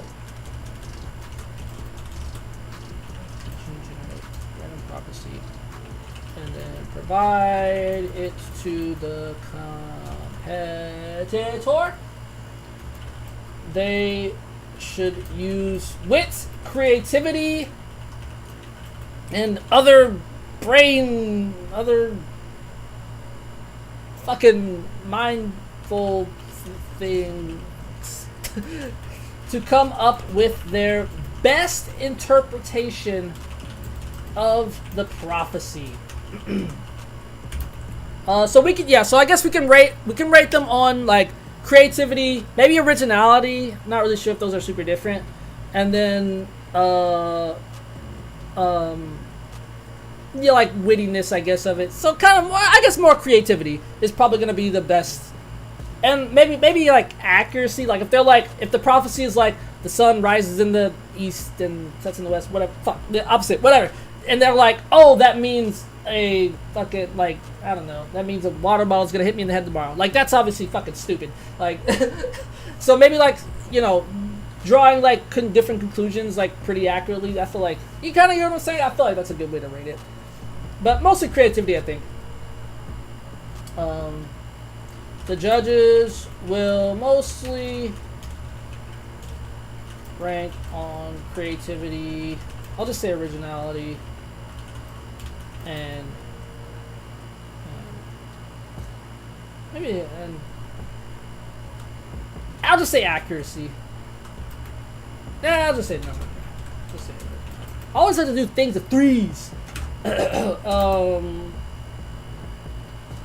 does that sound? I think that's pretty good, yeah?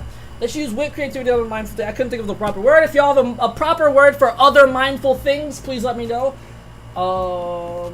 Yeah. The first competitor, knowledge. I like that. Knowledge. Let's use that. Let's use wit, creativity, and other knowledge, or just knowledge, and maybe and general knowledge. I like that. Yeah. Great. All right. I like that. What you get a gold medal too, Mary. Let's use wit, creativity, and general knowledge to come up with their best interpretation of the prophecy. The judges will mostly rank on creativity. Well, yeah. Well, yeah. Okay. And their knowledge. Woo! The first competitor. Oh, so we'll. Let's do the loser again. So loser was Theon. Again. The first competitor is Bran Stark. This ought to be good. I think, should we y'all want to rank again at the end? I feel like that probably went a little bit better so we can get context of, like, what the fuck it means to do this, and then rank people and compare them and stuff. This challenge exists to save Bran's ass, let's be real. Now, okay, I came up with this all these challenges I came up with before the first stream, before I picked any of them. Like, this is legit just like, I'm just picking them out in order. I didn't change anything. This is just how it's going. Come on, Three-Eyed Raven, you better not disappoint. I'm gonna put the Three-Eyed Raven. I'll give a little bonus there. I'm trying to guide ChatGPT. Explain what happens when what the prophecy. Let's say what the prophecy is, and explain what and tell what Bran's response is as Bran Stark. But by what I mean by that is, like, speak as your Bran Stark. I kind of like it when it does that instead of, like, speaking in third person. You got a seer versus a cynic, an assassin, an atheist, and a guy who knows nothing. Oh shit! I think we can all call this a wash. Okay, I think we're ready, guys. I think we are ready. I'm all cooled off from the heat, and I think we're ready to get started. Who do y'all think is gonna win? I think so. We got. Hold on. If we go back to this, we got Bran versus Tywin. Ooh, that's tough. That's a good one. Bran versus Tywin versus Arya versus Jon versus Davos. It's gotta be Bran. Maybe Tywin can pull it out though. It's gotta be fucking Bran though, right? Like, come on, he's legit the three-eyed raven. This challenge, it really does seem like it was fucking made for him, but this was legit. Just like it just happened to be like this. All right. So the third competition is beginning. It is prophecy interpretation.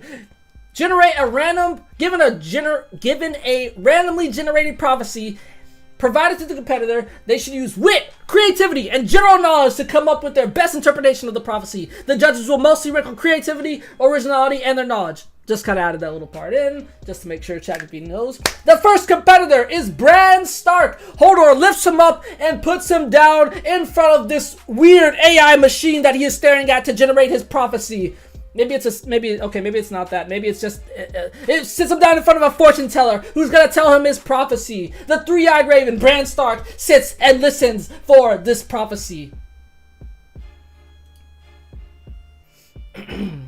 Arya can probably be us a good interpretation. I'm not gonna lie, I was testing this a little bit to see if it would work. And I did Arya as one of them, and it wasn't bad. It wasn't bad. I was like, okay, shit. This was before I even did the first stream. All right. Oh shit, I meant to tell it to limit it to like 2 paragraphs. Hopefully it's not super long. Okay, actually, that's good. All right, the prophecy. Oh shit, I wanted it to be a shorter prophecy, but that's okay. When the night turns dark and full of terrors, what the hell? The golden's lion roar will fade. A blue winter rose shall bloom amidst the flames, and from the ashes a song of ice and fire will emerge. This seems super on the nose. Hold on. I'm gonna read this. I need it to be a little bit more vague. This feels super on the fucking nose. Hold on. Let me redo. Make the prophecy.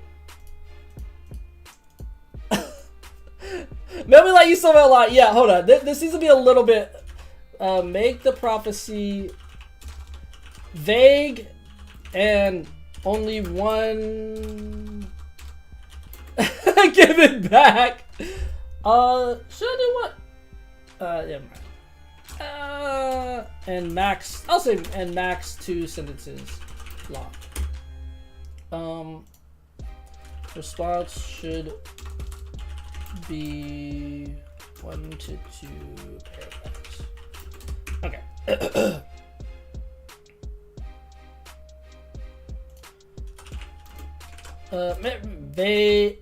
Very cryptic. Okay. Let's try that. Run it back for a second. Run it back, Turbo. That was we'll read that one later just to see. But yeah, that was a little. It was literally just like quoting the fucking show basically, or the books, whatever. Okay, let's see. All right, I like this one. All right.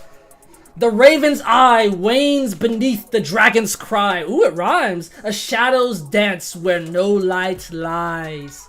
Ooh, mysterious. Bran sits back. I know this one. The raven's eye wanes suggests a diminishing of power of influence, likely related to the three-eyed raven. Excuse me. Symbolizing me. This waning could represent a transition of power, or perhaps a challenge to my abilities or insights. The dragon's cry seems to imply the resurgence of or dominance of Targaryen influence, perhaps suggesting a shift in power back to them or a pivotal role they might play in the near future. Shadows dancing where no light lies is an indication of clandestine activities happening in the darkness, unseen and unknown to the majority. It signifies covert actions or secrets that could be vital in changing the course of events. It might also symbolize the dark forces or unseen threats that need to be confronted. It's a reminder that even in the absence of light or knowledge, life continues to unfold, often in unexpected or hidden ways. That was deep, Bran. That was deep. That was pretty three-eyed raveny. Do I want him to give like a final? It signifies covert actions or secrets that could be. Let me just be sure. Give Bran. Let me just do. What's your final interpretation of the prophecy, Bran? I just want to give one like thing.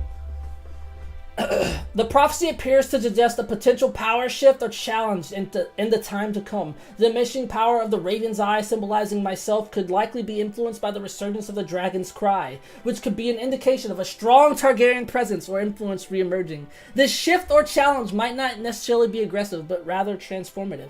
Moreover, the shadows dancing where no light lies likely means that there are covert actions and hidden agendas at play, which could significantly influence the turn of events. These activities are obscured from view and might involve an unseen threat or power. This part of the prophecy serves as a reminder to stay vigilant of the unseen and unknown, for they might hold the key to our future. Okay, that was fairly similar to what he said here. Okay, interesting. So the original prophecy was the Raven's Eye wades beneath the Dragon's Cry as shadows dance where no light lies. And he said, I'm going to go a little bit more off this one, just because I'm probably going to generate it once per person. But, the Ravens, so, that's, you know, maybe I shouldn't analyze it too much at first, but hey, analyzing that the Raven is him, I think that's pretty straightforward. You know, not giving him any bonus points for that one. Dragon's Cry, again, Targaryen-y, that's fair. Shadows dance where no light lies, indication of clandestine activities happening in darkness. Now that one I think is where someone else might differ, because that could definitely, the Mel, that could mean something completely different. But that's it. Okay, I think, all right, so far not bad. Let's see what, let's keep going. Let's see what other people do. I think I want to generate a whole new prophecy, even though it makes it a little bit more unbalanced because they're not all doing it just from like the same thing. I think it'll just be a little bit more fun if we see like a bunch of different prophecies. Yeah. So someone might technically get an easier one, but they should all be like pretty good.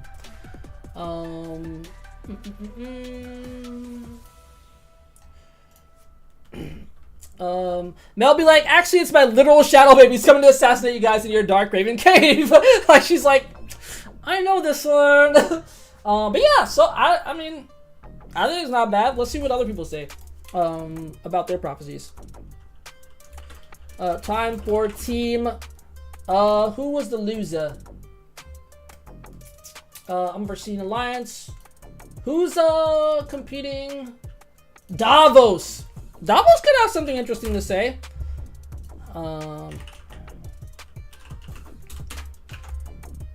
Time for team. For the team Unforeseen Alliance. To compete. Their competitor is Davos Seaworth. Generate a prophecy. Show Davos was an atheist and book Davos is hardcore for the 7. Oh wait, really? Is he an atheist? I didn't even know that, but that's quite a big change. Generate a prophecy for. This should be interesting. Yeah, I'm with you on that. Generate a prophecy for them, and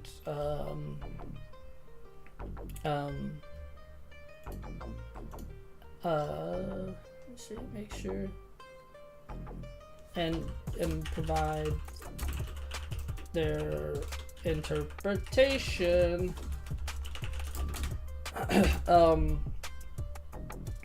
Use the same. Okay, so that should be.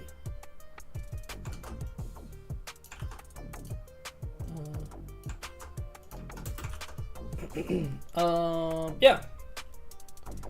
I'll also add the competitor should give their final interpretation at the end. Damn, I don't even know if we're gonna finish this whole competition, this whole the whole fucking Olympics today.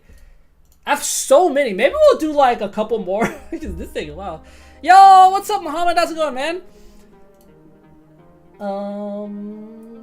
We're doing prophecy interpretation. Davos is interpreting a prophecy.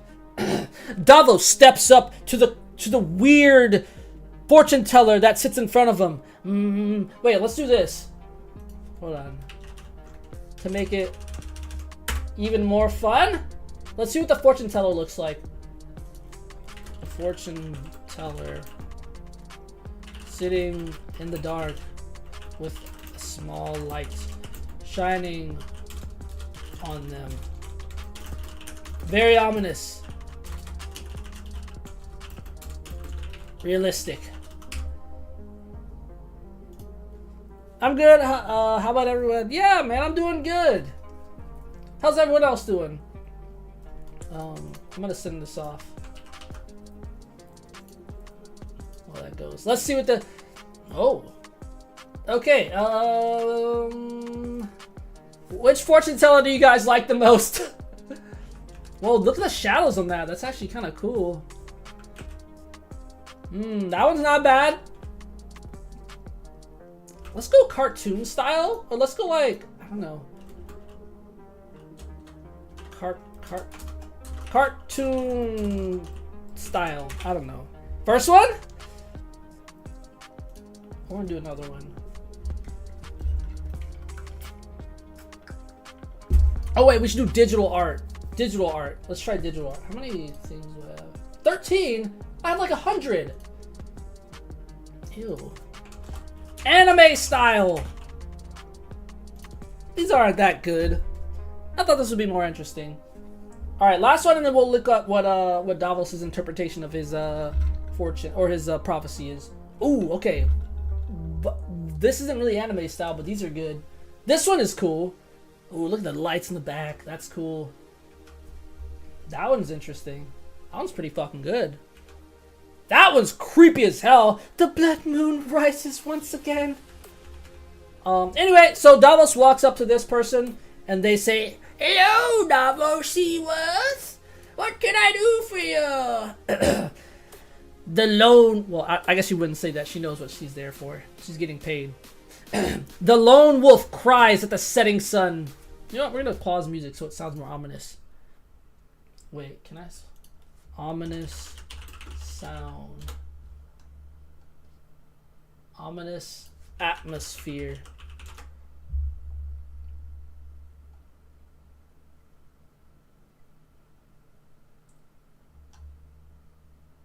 Video.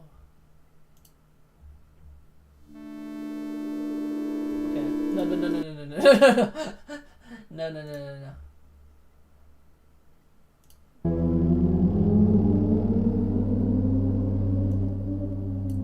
Alright, this is what we're gonna listen to.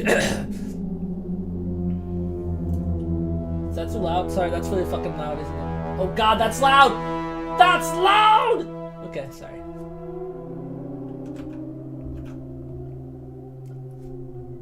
So fucking loud. The lone wolf cries at the setting sun, and seas bleed red as battles are won.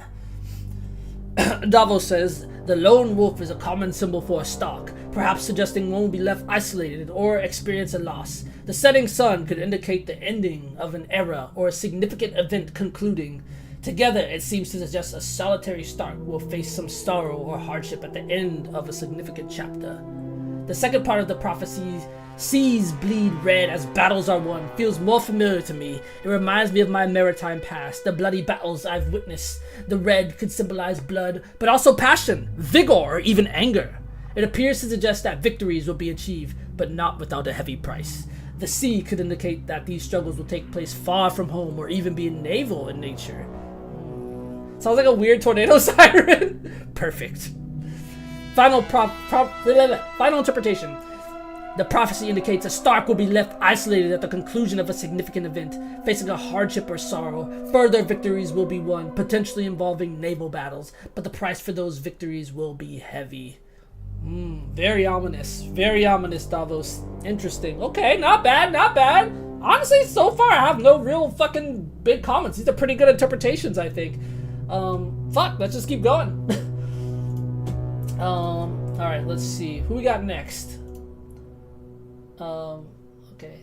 That's enough of that for now. Let's get back to fun music for a second.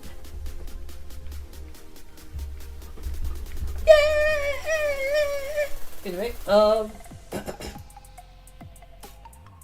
we got Tywin.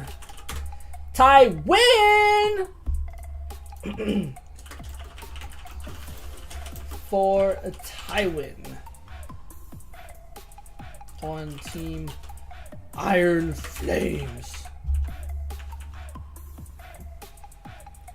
Alright, let's see. Let's see what it is. Oh wait, we gotta get our ominous music back.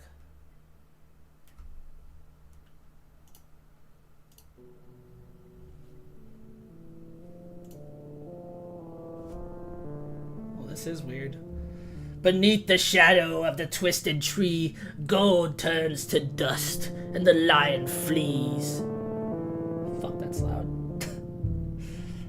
The shadow of the twisted tree feels foreboding. It could symbolize a place of danger or moral ambiguity, potentially tied to the old powers of Westeros. Ooh, I like this. Such as the weirwood trees associated with the old gods in the north. That's good. The gold turns to dust part is particularly intriguing. Gold is wealth, power, but is also our family, the Lannisters. This could be suggesting a decline in fortune or the diminishing of Lannister influence. The lion flees could literally imply a Lannister retreating, but metaphorically, it could represent a time when when pride or courage may falter, when survival takes precedence. Final interpretation. The prophecy warns of a time when a Lannister, possibly within the realm of old and mysterious powers, will face a decline in fortune or influence and may be forced to retreat or surrender their pride in the face of survival. Very interesting. How the fuck are we gonna rate these against each other? Should we do one prophecy? It's more boring though. I like seeing prophecies. But shit, did my shit just actually crash? What the hell?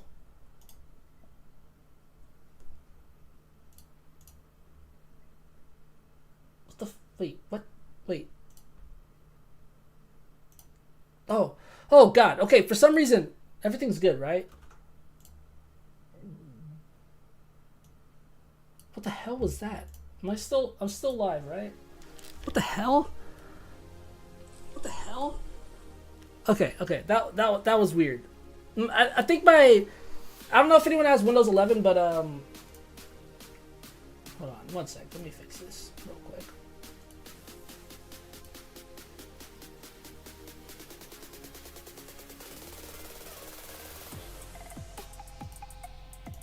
Okay, that was fucking weird. I thought my fucking computer crashed. It swapped like desktops. So what's going on here? So we are doing a Game of Thrones Olympics, and right now the competition is prophecy interpretation. So we have people on each different team, and they are trying to interpret a specific prophecy that they're given. And right now we're doing Davos is interpreting a prophecy that he's given. References to surrendered pride are interesting since I imagine Tywin's own experiences with his father's lordship color that concern. Let's just keep going. Let's keep rolling with it. I think we'll figure it out. Did I read that? So yeah. I don't know exactly how we're gonna rate these, but we'll fucking see. All right, next person is Brienne. Yes, Brienne. Tywin's dad was a really nice guy, but also basically a pushover, and his vassals walked all over him. That's why Tywin is so ruthless and commanding of respect. He had to pull House Lannister back. Damn! I didn't know that, but that makes a lot of sense. The apple falls far from the tree, right? That's how it goes. That's how the saying goes. Do the same thing for... I'm sorry, not Brienne. My bad. Reigns of Castamere plays ominously. Ooh. Damn, wait. Can I play the Reigns of Castamere or something? That'd be cool. Who we got on Brienne's? Oh, Arya. All right, let's see what Arya says. All right, let's see what Arya has to say about this. In the eyes of the dead. Hold on. That's actually so loud. And what if it just said, "You will close blue eyes, green eyes, brown eyes"? Fuck, I hated that. Anyway, in the eyes of the dead, a faceless maiden dances with wolves, and blood turns to frost. Ooh, okay, I feel like I know this one. The eyes of the dead could be a reference to the many-faced god, as it could signify the looming death, or perhaps the memories of those I've killed. The faceless maiden is unmistakably me, trained by the faceless men and a daughter of House Stark. Dances with wolves could be a reference to my roots in the north, to the Stark sigil, and our connection to direwolves. Blood turns to frost. It could signify death, as blood turning cold is a metaphor for life slipping away. It could also just suggest the threat of the White Walkers for the north, turning warm, living blood into icy death. In final interpretation, the prophecy might mean that through my connection to death and the faceless men, I'll have a role to play in the events of the north, potentially in combating the icy threat of the White Walkers, trying my training, my feeling roots in the struggle for this pisses me off because this is what happened. No, I had to spell out what that meant for at the end. I hated that so fucking much. I hated that fucking scene so. That's actually one of my most hated scenes, I swear to God. It felt the opposite of what Game of Thrones stands for. And this is reminding me of it! Anyway.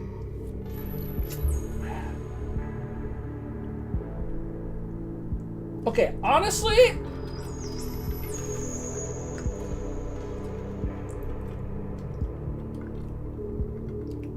how the fuck are we gonna rate this? Cause okay, before we even go on to the next one,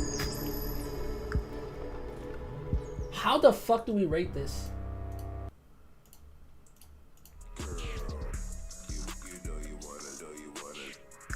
Cause to be honest, they're all pretty good so far. Like I would give everyone like a 10 or a 9 or something. I kind of feel the same. Maybe we should do something slightly different where maybe we should just give them one prophecy, so it's more. Who interprets this one prophecy better? I'm not sure how to rate things either. We can't know what's accurate and what's not. So that's what I'm saying. Maybe,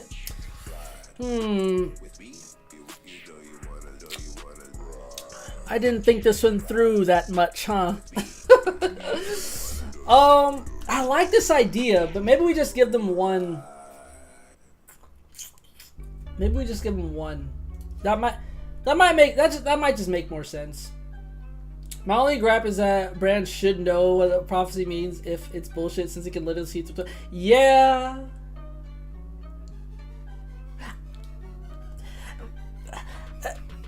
That didn't seem the most interesting. Yeah, I'm with you. I totally thought something was gonna come up there as well. I might guide ChatGPT a little bit more. Yeah, but hold on. Maybe I kind of try this. How many messages have I sent? Hopefully not too many. Maybe I kind of retry this as just do one prophecy.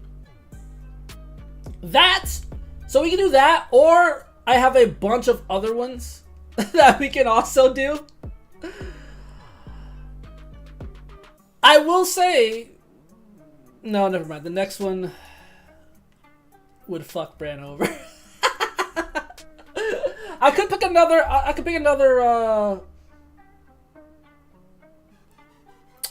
pick another mental kind of competition, and maybe we nix this one for now. Let's see what happens if they. You know what? Let's do it. Let's see what happens if they interpret one prophecy. If it's kind of ass, we'll just nix it and say, "Hey, that was a practice round." Let's do that. I think that's good. So let's just pick one of these. Let's just take Arya. Actually, shit. No, we'll redo it. You can't send comments on YouTube? What do you mean? Oh wait. Oh, you're on Twitch. Oh, I didn't realize you were on Twitch, Mohammed. That's funny. You should be able to chat in my. Like, I didn't do anything to stop anyone. Everyone should be able to chat in YouTube. Just as Twitch? The next one's physical, isn't it? Maybe. yeah, it is. He'd be fucked up. John and I are like, come on, let's do the next one. Bran's like, please. Yeah, literally, Bran would just insta lose next one. Yeah, okay, let's try this, and then if it doesn't work, we'll just skip it. I'll pick another mental challenge. How about that? Thanks for bearing with me. Obviously, we haven't done anything like this before. I thought it would work, but you know. Let's do yeah, let's do. Can you redo this one? But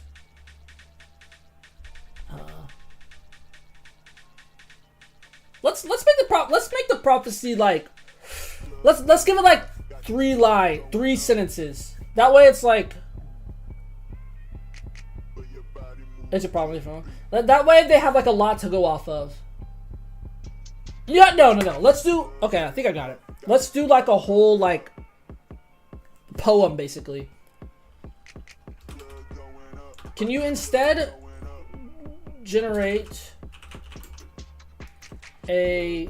You know what, here, I'll do this on 3.5 so I can save my messages.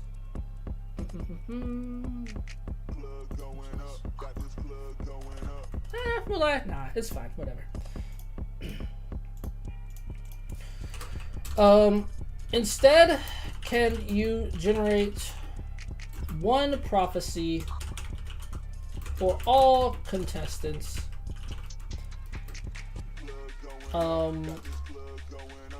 The prophecy should be similar to a cryptic poem.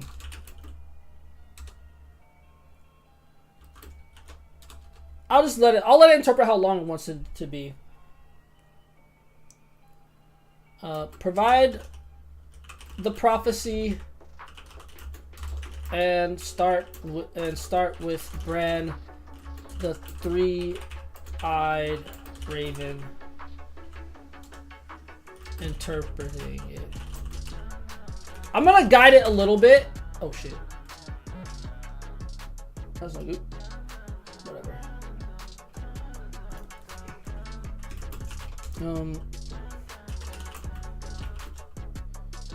I'll just say he may have more insight, seeing as he is the three-eyed raven. I want to make sure it knows that Bran is a literal fortune teller.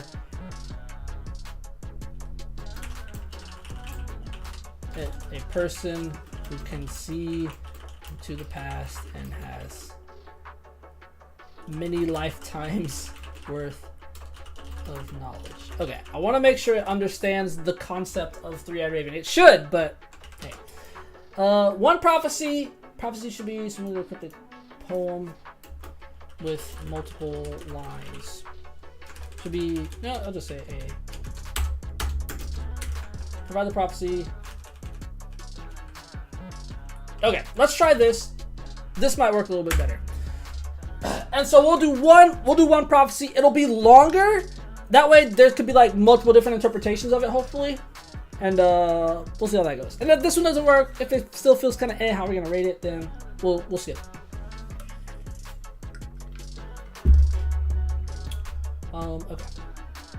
Okay. This feels a little bit better. All right. Ominous music. Cue ominous music. When lion's roar begins to fade, and shadows cast by a fiery blade. Okay, that's just a Zora high, no? Roses wilt, and chains are laid, an empty throne in the light of jade. Wolves howl at the winter's wake, a stallion's heart begins to quake. Beneath the sea an old oath breaks, the world remade by the choices we make. Okay, that's got some kick to it. Alright, Bran's interpretation. This prophecy seems to reference several great houses and key elements from our world. The lion's roar most likely represents House Lannister, suggesting a diminishing power or voice. Shadows cast by a fiery blade could imply a power or danger born from conflict or war. The wilting roses suggest the fall or suffering of House Tyrell. When chains are laid might mean an imprisonment or suppression of some sort. An empty throne in the light of jade could indicate a power vacuum, with jade perhaps signifying wealth, or even referencing the emerald green of House Tyrell. Ooh, that's interesting. That's interesting. I like that. Wolves howl at the winter's wake is likely about the Starks, perhaps warning of difficult times or a call to action. The stallion's heart is a clear reference to the Dothraki prophecy about the stallion who mounts the world. The old oath breaking beneath the sea might be the Ironborn's old way, changing due to some deep or hidden reason. The last line is perhaps the most interesting and challenging, as it speaks to the fact that our world is shaped by the choices we make, no matter how large or small. It reminds us that we're all responsible for the future of our world. What is Bran's final interpretation? Given my understanding and insights from the past, I'd venture this prophecy foretells significant changes in the power dynamics of our world. The diminishing... Is it a clear reference to that? To what? What are you talking about? Fuck, that's a long thing. Anyway, given my understanding and insights from the past, could it refer to Drogo falling for Dany, or Dany gaining the Dothraki respect by eating the literal stallion's heart? I was kind of thinking that too! Okay, so interesting. Given my understanding and insights from the past, I'd venture this prophecy foretells significant changes. Okay, it kind of goes on again. Okay, never mind. Foretells significant changes in the power dynamics of our world. The diminishing power of the Lannisters, a conflict fueled by the power of a significant weapon. The fall of the Tyrells and a major suppression or imprisonment are all foreshadowed. An ensuing power vacuum is implied, leading to a probable struggle for power and wealth. The Starks are called upon during this tumultuous time. As for the reference to the Dothraki prophecy, it suggests there may be an unexpected disruption in the power structure among the Dothraki people. An important tradition or code of the Ironborn is foreseen to change, potentially causing shifts in their culture or power structure. Most critically, the prophecy emphasizes the importance of the choices we make in shaping our world. Every action, whether by a king on a throne or a shepherd in the field, contributes to the future of our world. In conclusion, this prophecy warns of turbulent times and drastic changes with a resounding call to responsibility and conscious decision-making. Okay, not bad. Let's see. Okay. Let's see what the next person says, and if it feels like we can rate them, then we'll keep going. Otherwise, let's just skip it. Just imagine you one of the Game of Thrones characters, you just teleport to Westeros to play. Exactly! That's basically what all they did. They didn't teleport. They were there, and I'm like, let's host an Olympics! Let's fight against each other! Was it Davos? Yeah. Do the same for Davos for the same... He still doesn't seem to know what's going to happen. I'm with you on that. That feels a little weird. I'm with you, but we'll let it ride. We'll let it ride. I tried to guide either to me. Yeah, that's. Yeah. Let's let it ride. We'll assume in world. Maybe he knows, and he's like, oh, I can't tell him. It's gonna fuck up the future. Butterfly effect. I think it's a problem, honestly. It's probably more of a problem with GPT. It's not perfect, but whatever. We'll roll with it. Everything that happens is canon. It fanny that way? Do the same for Davos, for the same prophecy. Let's add the final interpretation. Alright, let's see.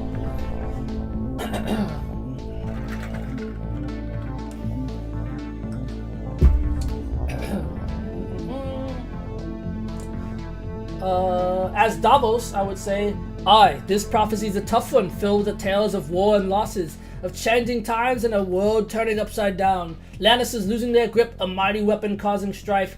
These things, these things I can see clear as day. But when it talks of green roses falling, that's where it loses me. Are the Tyrells to fall from grace? And then there's talk of imprisonment that will set us free. A paradox for sure. Is that what it says? Where the fuck does it say that?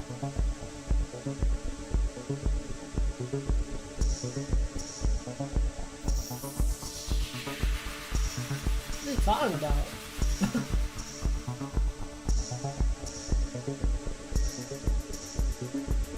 Am I missing something? Oh, chains are laid. Oh, okay. I was like, what the fuck? Okay. I thought, okay. Makes sense now. As for the Starks being called upon, oh sorry, I might have missed that. A paradox for sure, but it could mean that some sort of necessary sacrifice is needed for the greater good. I was confused. I thought GPT was confused, but I was like, but it's talking about the chains. Okay, that makes more sense. As for the Starks being called upon, they've always been stalwart protectors of the realm, so it's no surprise they'd be at the forefront in times of great change. The Dothraki prophecy does give me pause, though. If a Dothraki prophecy can truly be upset, it means that even long-held beliefs and traditions can be overturned. And the Ironborn, with their rigid code and harsh way of life, could they really change their ways? The last few lines, they speak of something greater. It's as if it's saying that the world is what we make of it. For the king or commoner, our actions have consequences, and we must be wary of the paths we choose. If I were to take a final stab at it, I'd say this prophecy foretells a great upheaval and change, a need for caution, and the importance of every individual's choices in shaping the future. Interesting. What did Bran say at the end? Most people would prophecy emphasizes.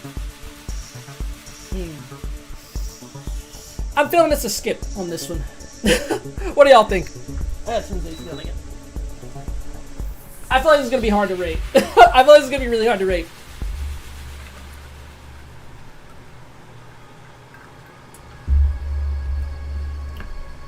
That's interesting, but I feel like it's gonna be. I don't know how the fuck I'm gonna. I feel like I'm gonna get a similar rating. That's what I'm thinking, right? Like I don't think that's fun. I don't think it's. I want them to be different. Like I feel like the first two were like really good and how like different they were. So I feel like let's skip. Maybe we'll come back to this one. Yeah, I'm kind of with you. Might be. I thought it'd be interesting, but hey, I don't fucking know what I'm doing. Yeah, this one's hard to rate. It's interpretation, so nothing can really be right. Yeah, okay, I'm with you. That's kind of what I'm thinking. Okay, skip it. Let's do another mental one simply because we were going to do a mental one, and I want to give Brand a chance. It was still cool. Thank you. Yeah, I thought it was a good idea, but you know, doing weird shit like this, it doesn't always pan out right. So hey, fuck it. Okay, so we have. How should I do this? We have.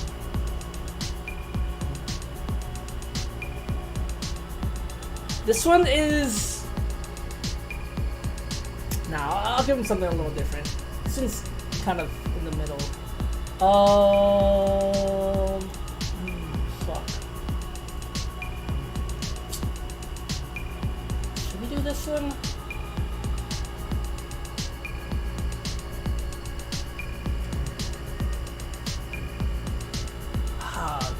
This one would be really fun. But honestly, I'm trying to give Bran a fair chance, just like he had on this one. Don and I would have stopped the physical talk. That was next. I know. This one I think could be interesting. Okay. I'll tell. Maybe I'll give y'all some input here. So the two that I'm thinking of doing are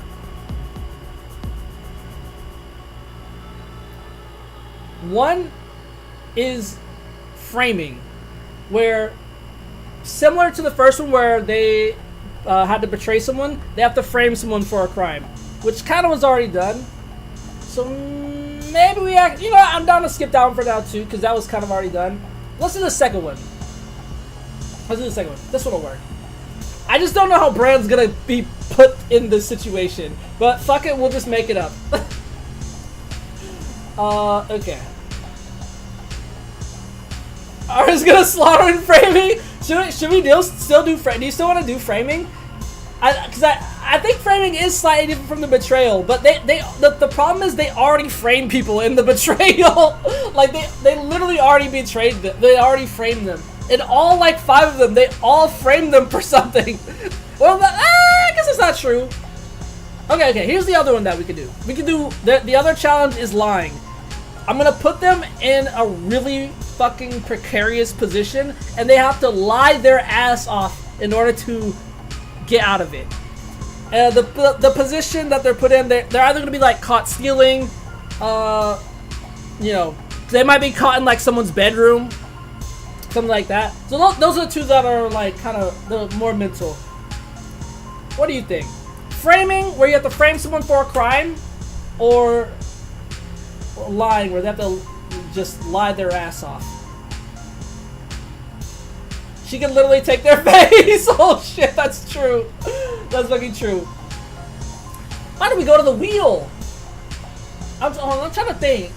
Oh, I guess we'd flip a coin. The lying would be interesting. Lying. I think lying would be a little bit better because we did, like I said, the betrayal one had a lot of framing in it already.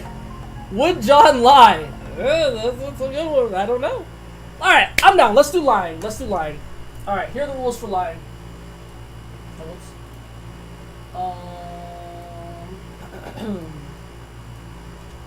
Alright.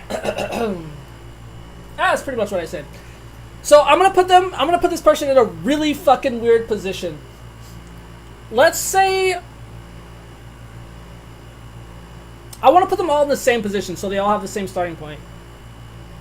But how can Bran be like, I would say I want to put Bran and someone Jon is willing to lie. He was gonna lie to keep Dany's secret, except that Sansa ratted him out. Also, he lied about being a wildling and not being a crow anymore. That was a huge lie. So he definitely is willing to lie, you're right. But he doesn't like it. I'm trying to think of is there another position I could put them in where they would have to, that they have to lie their way out of. That too, yeah. I kind of like they okay, how about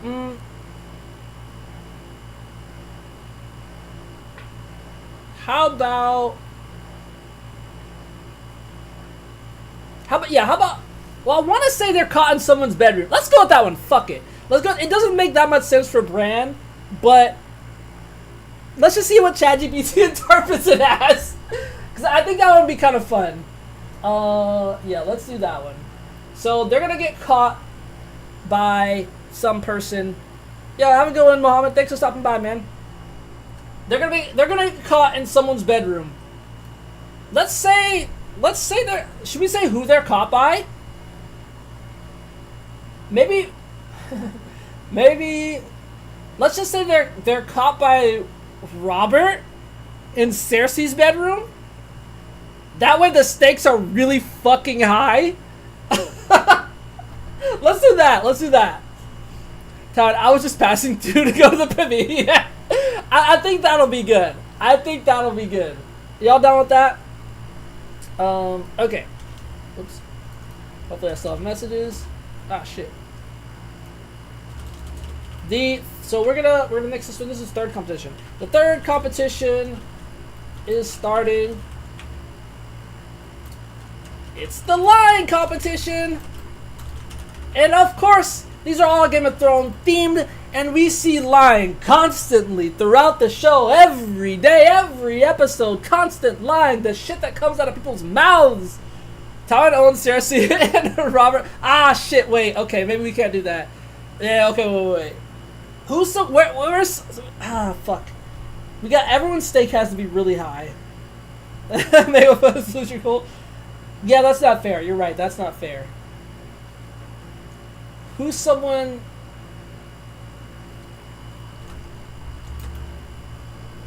Maybe we'll just say a random person. But then that feels... Okay, how about we say a foreign king? Just a foreign king. Let's go with that. That way the stakes are really fucking high. And no one knows them. Like, they don't have a personal relationship with them. I'll specify that. That'll be good. Each competitor has to highest spot exactly. Oh, the High Sparrow. Wait, the High Sparrow wouldn't give a shit. Well, actually, would he? I guess betting, like if you have a wife, maybe he would actually.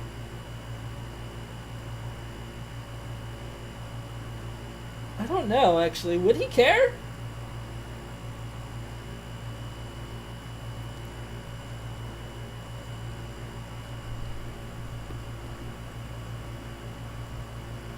To bang at all? Or I guess if it's someone's wife, my bad. Yeah, okay. Okay,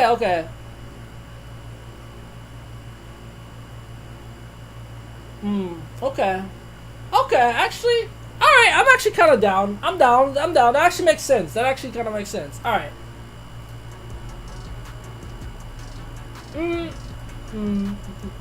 Okay, yeah. Here's what I'll do. Is caught in the bedroom of another person's spouse. Caught naked. I'll say half naked. Because if you're completely naked, you're fucked. There's no way.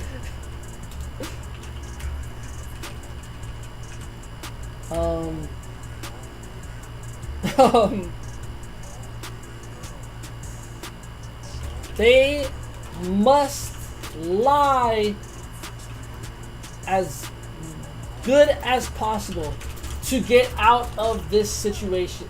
The situation. So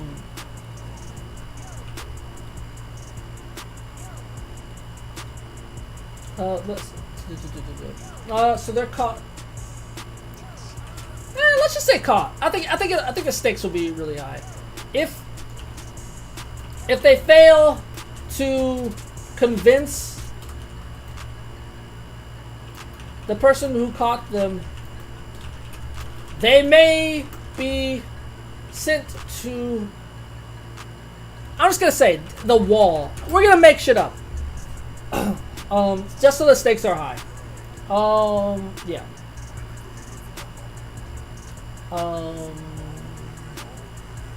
Explain how the conversation goes.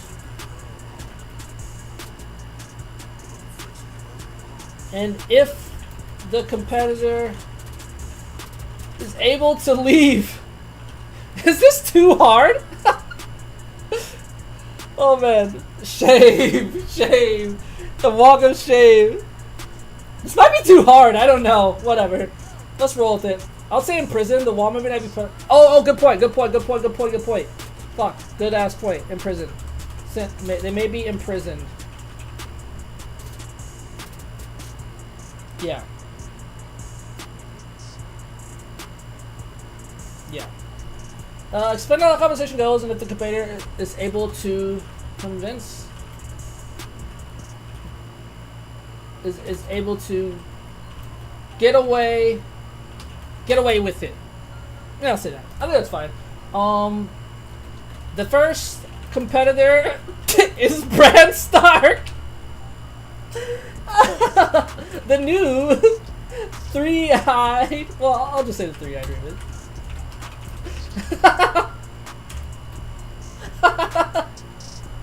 This is so ridiculous. Brad's like, his pants are down. He's like in his wheelchair, and he's like, "It's not what it looks like." Okay, actually, he actually might have a really good reason, though. He's like, "Dude, I literally can't. Like, why would I even be doing anything?" Does his, even work anymore? Pretty sure it was said somewhere. No, that was about Grey Worm, if I'm remembering correctly. I don't think it ever said anything about Bran, because he's technically a kid in the show. This is where I park my chair. Hey, this isn't my house.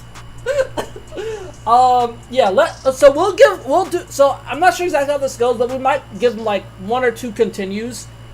So we can see like how the situation plays out. But I think this is solid. Third competition is starting. Lying. Each competitor is caught half naked in the bedroom of another person's spouse. Oh wait, let me get my announcer voice on. Thanks for also bearing with me through this. I don't know what the fuck I'm doing. It's fun though. The third competition is starting. It's the lying competition. Each competitor is caught half naked in the bedroom of another person's spouse. They must lie as much as possible to get out of this situation. If they fail to convince the person who caught them, they may be imprisoned, thrown into the dungeons. So they have to lie good. They have to lie great even. And Bran Stark, the three-eyed raven, Bran the Broken, is up first, caught in the house of another man's woman. Let's see what he says. You know what? Give the response in conversation style with the person with the who catches them. Hold on. Let me make sure that I want to say like it's their spouse. The person who catches them. I mean, I don't know if it's that big of an issue. Is it's too confusing. It's too confusing. Whatever.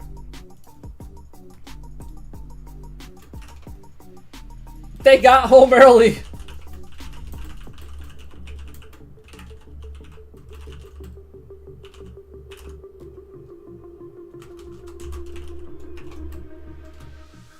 All right, here we go. Yeah. Yeah. All right, I think that's solid. Reason I came out with Bran is the whole king thing at the end. He can't have. Oh, maybe you're right. Okay, I watched season 7, or yeah, I watched season 7 and 8 one time. I watched all the other ones like, yeah, exactly, dude, exactly, bro. I watched all the other ones like 10 times. Well, season 6 a little bit less, but I cannot watch season 7 and 8 anymore. I don't remember that well what happened in them. Okay, I think we're good. Let's go ahead and get started. Let's see how Bran lies his ass off as the three-eyed raven with all the knowledge upon his brain. He should be easily able to get out of this situation. Let's see what happens. And as usual, if like the way I phrase it or whatever is weird, then I'll regenerate it and then we'll give him a fair chance regardless. Ooh, this is going long. Maybe I should have given it a limit. All right, let's see. Person. Ah, damn it. I should have given them a name. Oh, this is good. Bran Stock? What in 7 hells are you doing here in my wife's chambers? Bran, good evening. Oh, that's the best fucking start you can possibly have.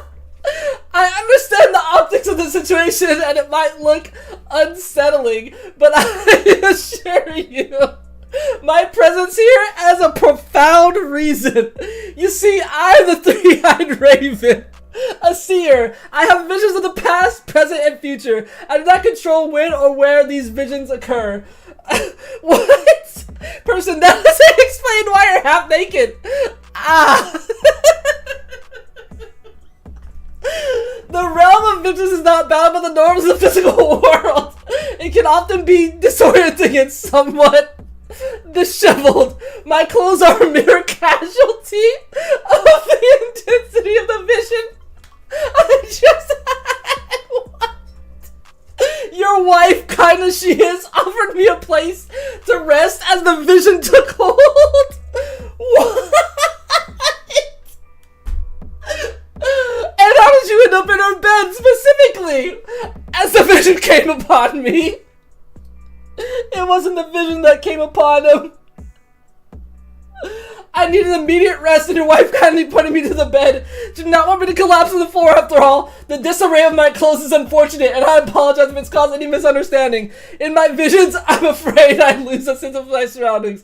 After a long pause, the person seems unsure, but the honesty in Bran's voice and the reputation of his peculiar powers lead them to reluctantly believe him. They let Bran collect his clothes and leave, promising to be more careful with his visions in the future. Bro, Bran's the fucking goat. Oh my god. Oh my god, bro. This guy. He actually convinced them. Bro, the good evening kills me. He said, good evening. Oh, fuck, that's good, y'all. That's so fucking good. Three-eyed Bran is so stale, it's so hilarious and accurate. It's not half bad. It worked. It actually worked. The Stark reputation, I had to sell it. Oh, man. Oh fuck! I mean, it was the Stark reputation and the him being the three-eyed raven. Okay, goddamn. Honestly, I feel pretty good about that. Good job, Bran. Everyone sees Bran wheel himself out of this fucking lady's house. Oh my god, bro, that is so fucking good.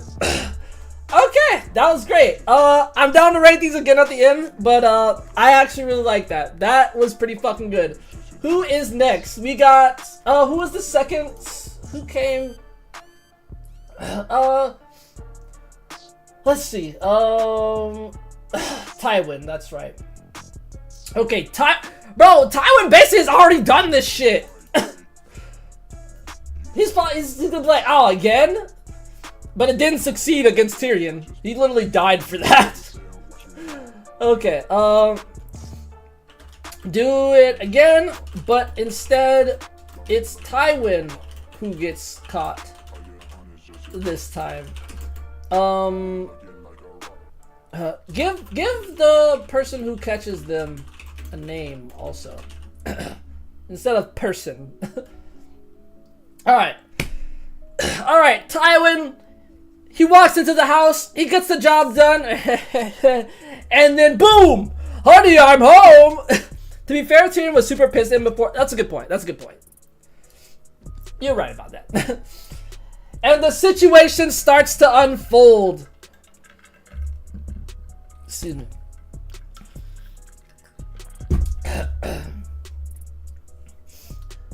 Willem, Tywin Lannister? What are you doing in my wife's bedchambers? Willem, I assure you, there's a perfectly reasonable explanation for all this. I'm listening, Tywin, but this better be good. I had received a message of utmost urgency regarding a potential threat to your house. A plot from what my spies had gathered. It was being planned in the city, targeted directly at you and your family. A plot? Why did you bring this to me directly? Indeed, I intended to, but the circumstances forced my hand. As I was on my way to meet you, I was followed by unknown men. I had to act quickly and decide to hide in the nearest possible place, which happened to be your home. Given the urgency and imminent danger, I did not want to draw attention to myself, so I thought it best to blend into the surroundings. And why in seven hells would you undress? Ah, that would be your wife's idea, actually. What? She suggested that if we were found, it would be less suspicious if we were... Wait, actually, okay, wait, this actually kind of makes sense.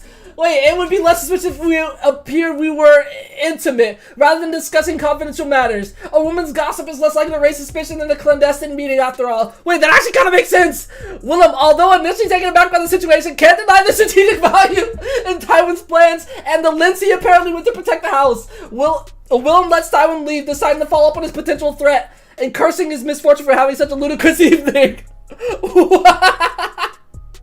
We fake sex to lower our suspicion. That actually kind of makes sense a little bit. Tywin playing 4D chess. Okay, that's not bad. That's not fucking bad. That is not fucking bad. Oh my god. Okay. This is good. This is better than the prophecies. We did good, guys. We did good. I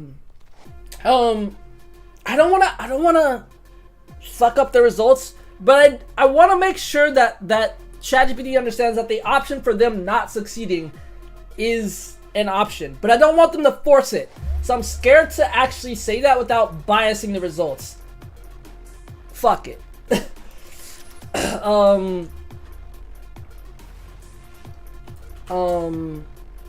Maybe. I don't know. We'll see. You know what? Let me actually, here, this is what I'll do. I'll do this. They may or may not be convincing enough. They may be in prison or beaten. The next competitor is this Arya? So third place, so it's Tywin.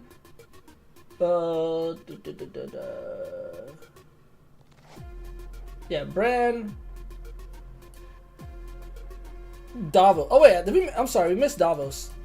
Yeah, Davos. We actually should have did Davos. Whoops, that's fine. It doesn't really matter. I just wanted to do it just to, I don't know, just in case. Next competitor is Davos Seaworth. Oh no, good boy Davos caught banging someone else's wife.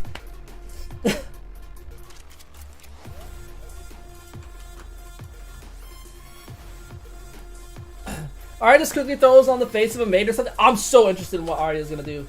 Okay,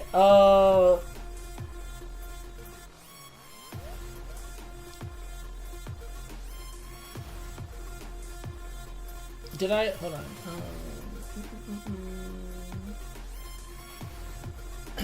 Just came in early to do some cleaning. Okay. Alright, Davos steps up to the house.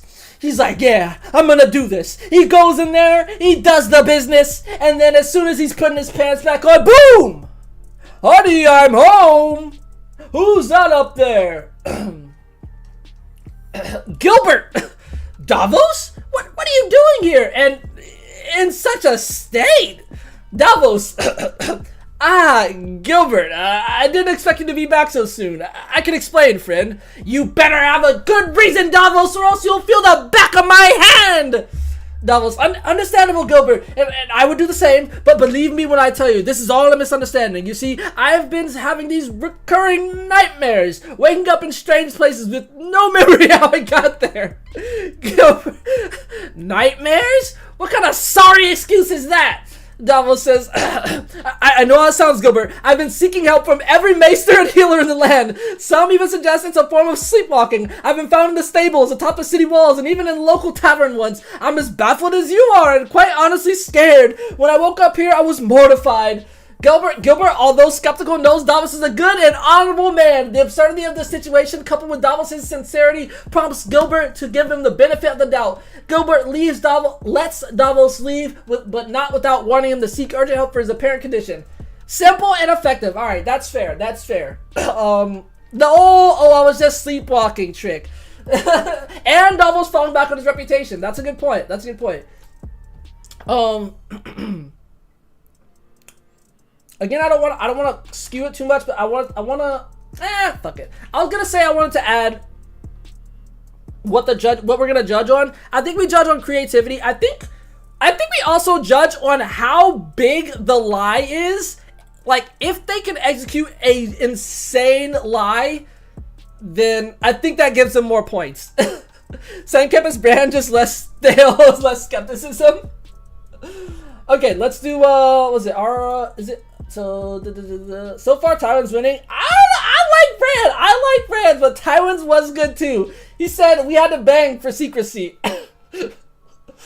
Davos, Bran, Tywin. Yeah, so Arya, and then Winter's Rose has Jon. That's right. All right.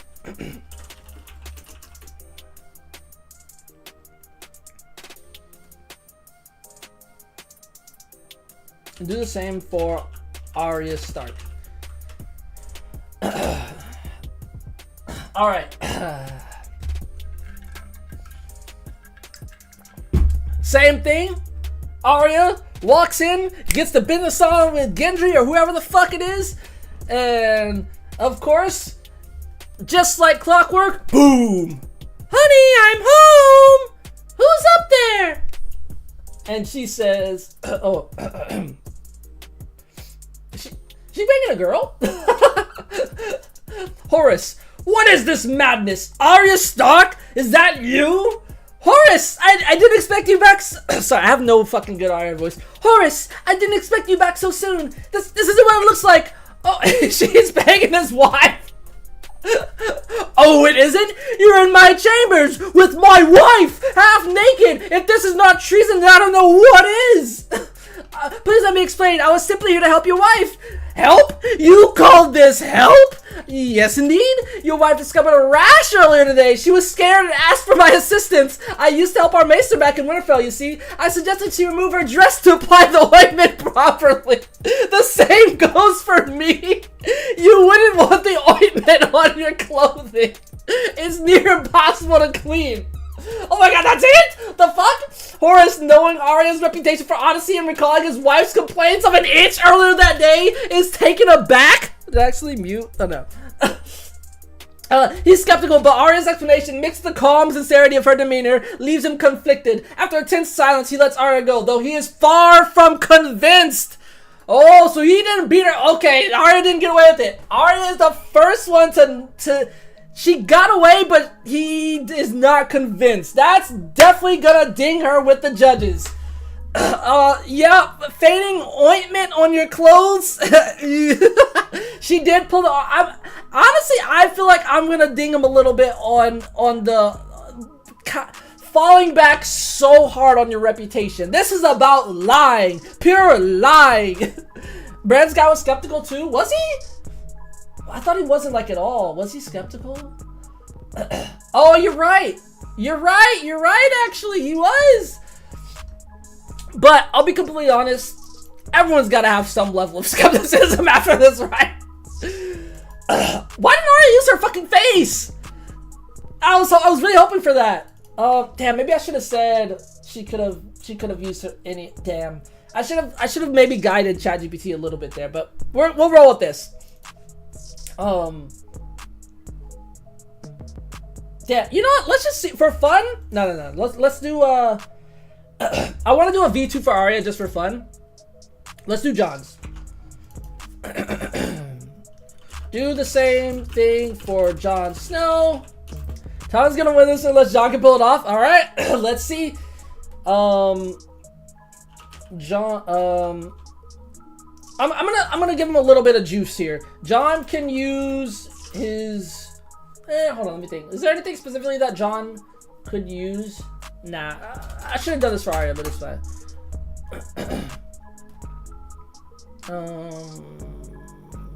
I wish there was more. Like, I like the longer one, but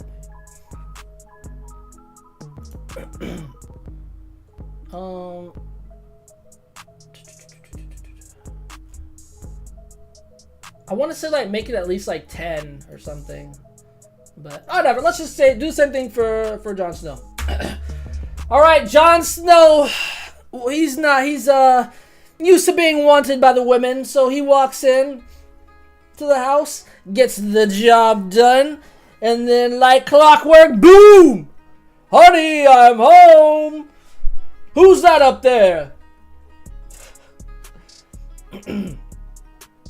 Harold. Snow, what in 7 L's are you doing in my chambers with my wife? Jon, Harold, you must believe me when I say there's a good reason. A reason for being half naked with my wife? I'm all ears. Your wife, she was having a nightmare, a terrible one about a White Walker attack. She was screaming and no one else was nearby. I came to help. She was shivering when I got here, so Uh-oh, Jon's faltering! Harold, you got half naked? Gods, you must think I'm stupid as I look! No, Harold, it's not like that. She asked me to hold her, comfort her. I removed my garments to avoid alarming anyone who might walk in. My sword, my attire, the symbols of war. I wanted to comfort her, not remind her of horrors outside. Harold, hearing Jon's explanation, is initially suspicious, but what the fuck? But given Jon's well-known honesty and honoring his wife's known susceptibility to nightmares, what? Harold's anger wanes, though he remains visibly upset. He allows Jon to leave without further incident, but his trust in both Jon and his wife has been notably shaken. Okay, I thought he believed him for a second. I was like, are you shitting me? Okay, Jon did not fucking get away with that either. The Starks, except for Bran, actually. Bran did okay. Bran actually did okay. Jon did pretty fucking bad, though. Reputation, yeah, they're all fucking using reputation. I mean, I will say, like, it's kind of, I might not ding them on that because it's not like they brought it up. It's that they are just like kind of honorable people. So I don't know how I'm gonna rate that. Rate it however you feel, but that is kind of like a thing that you can't take away your reputation from someone's knowledge. Well, okay, one, I thought this would just be a random stranger. They wouldn't know who it is, but for some reason ChatGPT said they knew who they were. Whatever, no big deal, I guess. Tywin's the only one who didn't abuse an honorable rep because he's not honorable. Bran abused Stark and Three-Eyed Raven and barely got away with it. But my god, that was funny as hell. Let's do a V2 for Arya. Do another one for Arya. Noting she has access to her abilities that she learned from the Faceless. It was hilarious, actually. It was. Rate it how you want, though. Rate it how you want. I say, again, I think the best thing to rate it off of would be like the bigger the lie, and if they're able to like actually convince them, like if they come up with an insane lie and they're able to fully convince them, I think that is, I think that's like really fucking good for this. I think that's the main thing. So like creativity, originality, shit like that. Is using the faces considered lying though? That's a good point, actually.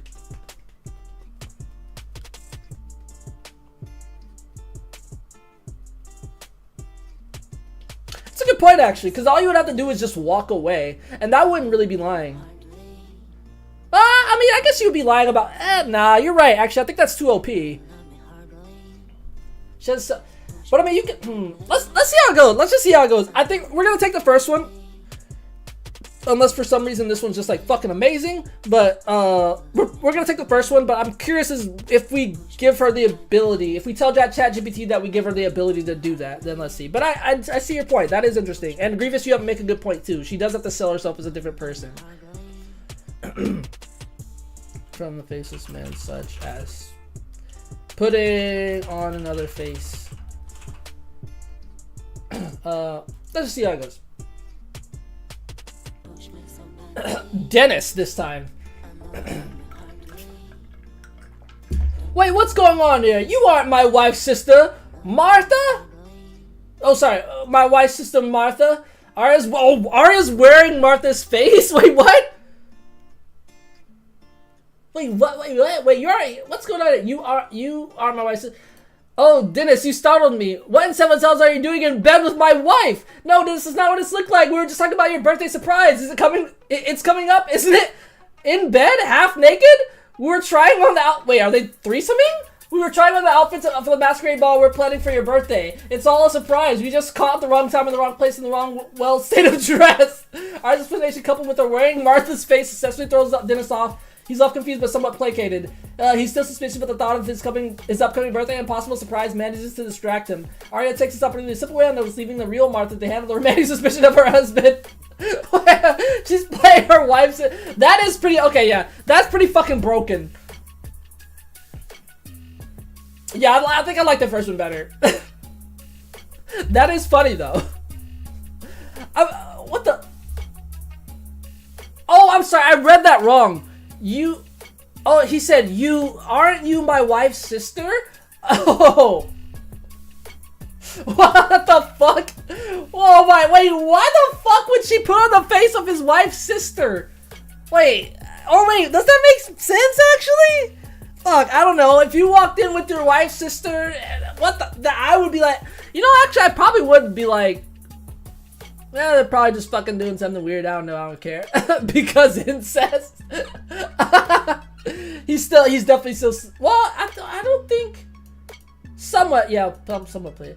Her first line was better, and that wasn't great. I'm kind of with you. Like that. I feel like this should have worked out better for her. It worked okay, but also weird. Yeah. Okay. Let's go with the first Arya. Yeah. Let's start with Bran. Here it is. Oh wait, yeah. Oh yeah, so yeah, whatever. So for me, this one was still fucking good. Again, rated, anyone who wants to rate, 1 out of 10. This one was fucking good, I think. How well was he able to, Bran gets points for good evening. That's so fucking funny. Naked in someone's house, good evening.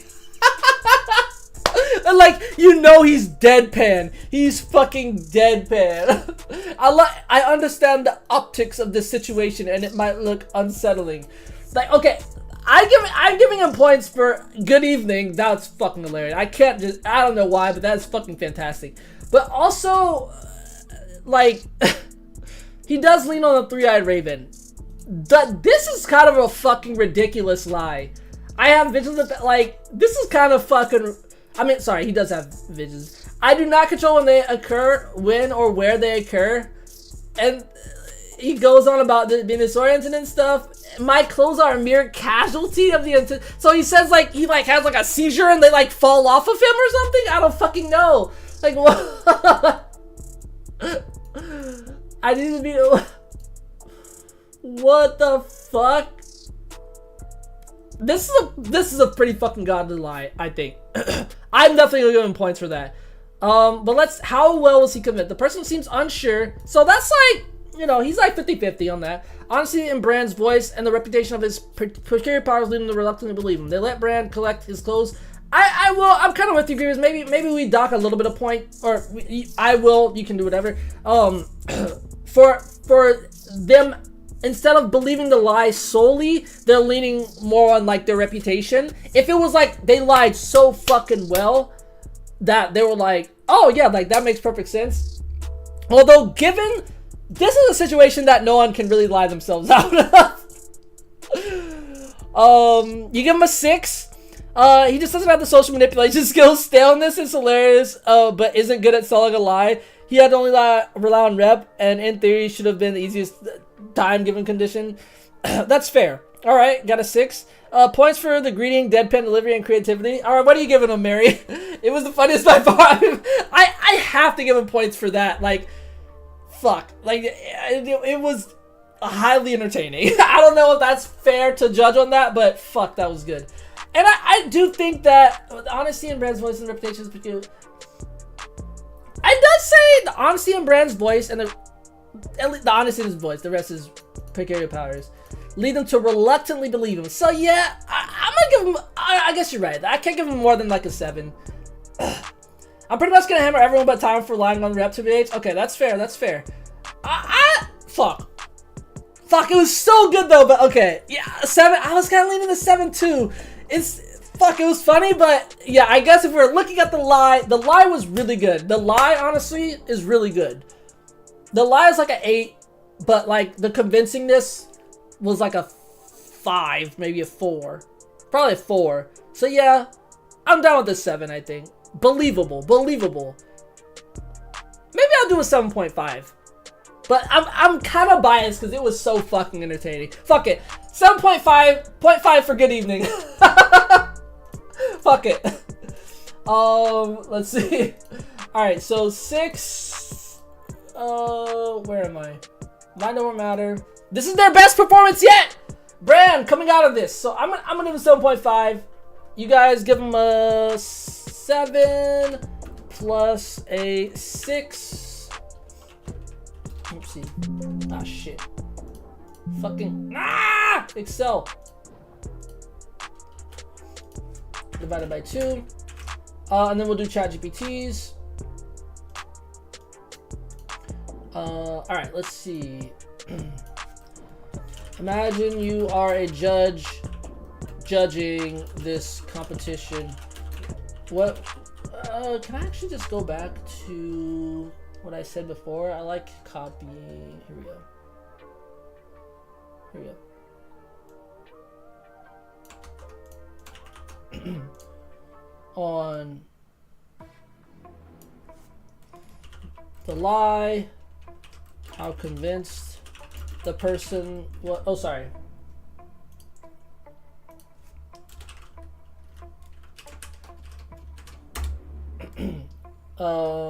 Yeah.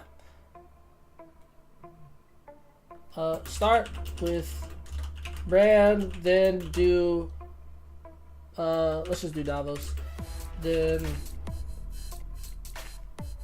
Tywin, then Arya, then who's the last one? Jon. Put it in the correct order this time. Okay. Get your ratings ready for the other folks too. All right. Oh wow. Okay, we're all pretty much in agreement. I give them a little bit higher.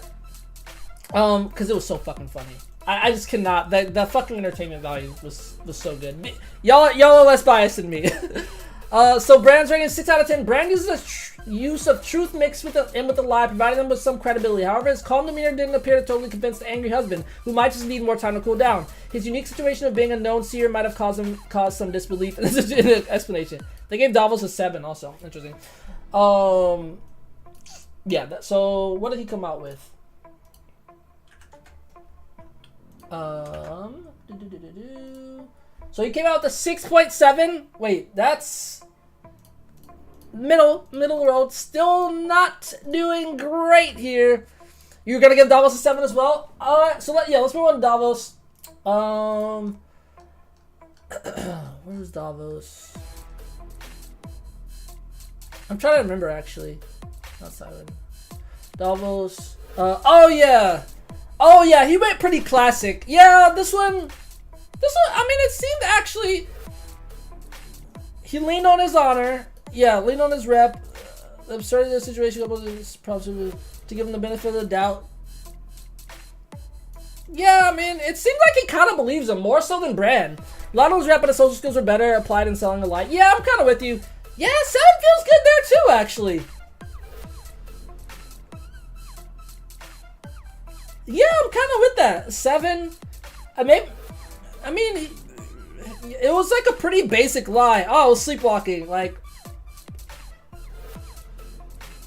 yeah, you can't really, like, that actually maybe could be believable. He went on about all the Masons he went to and acted like he was desperate to solve. That's true, that's true. Where did he talk about the Maesters? I've been found in stables, the top city walls, even a local tavern. Where did he talk about the Maesters? Oh yeah. I've been seeking help from every Maester. Gonna go at 6. It was pretty basic and could have gone either way. But his rep saved him. That's true. He did. That's true. Okay, yeah. I gotta ding him for his rep a little bit. Yeah, alright. I'll probably do... I'll do 6.5. I'll be in the middle. Yeah, I was kind of... Actually, maybe you're right. Maybe I'm down with the 6. Worse than Bran, though? I mean, Bran... Fuck, man. Bran's was so funny, dude. I cannot get over that, bro. I cannot get over that. Fuck it. Entertainment value is part of how I rate. I'm just gonna leave it at that. I'm gonna give him a 6 then. Fuck it. 6 or 7.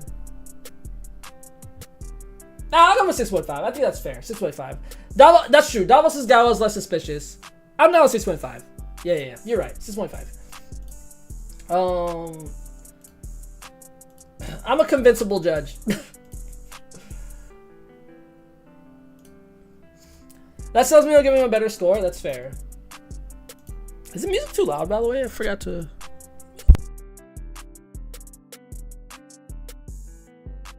It's a little loud. Especially since there's more reason to suspect the guy with working John. Oh, man. So 6.5... 6 plus 7... you give it 7?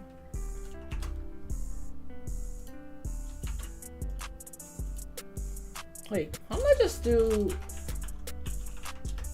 Oh, fuck.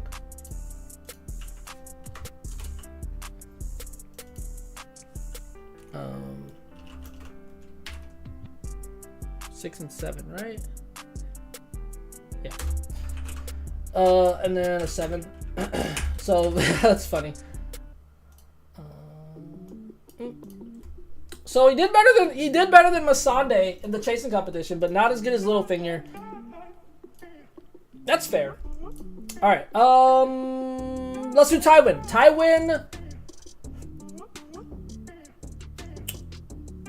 Tywin's was fucking good. I think you're right. Actually, the fact that he ended up convinced, I think.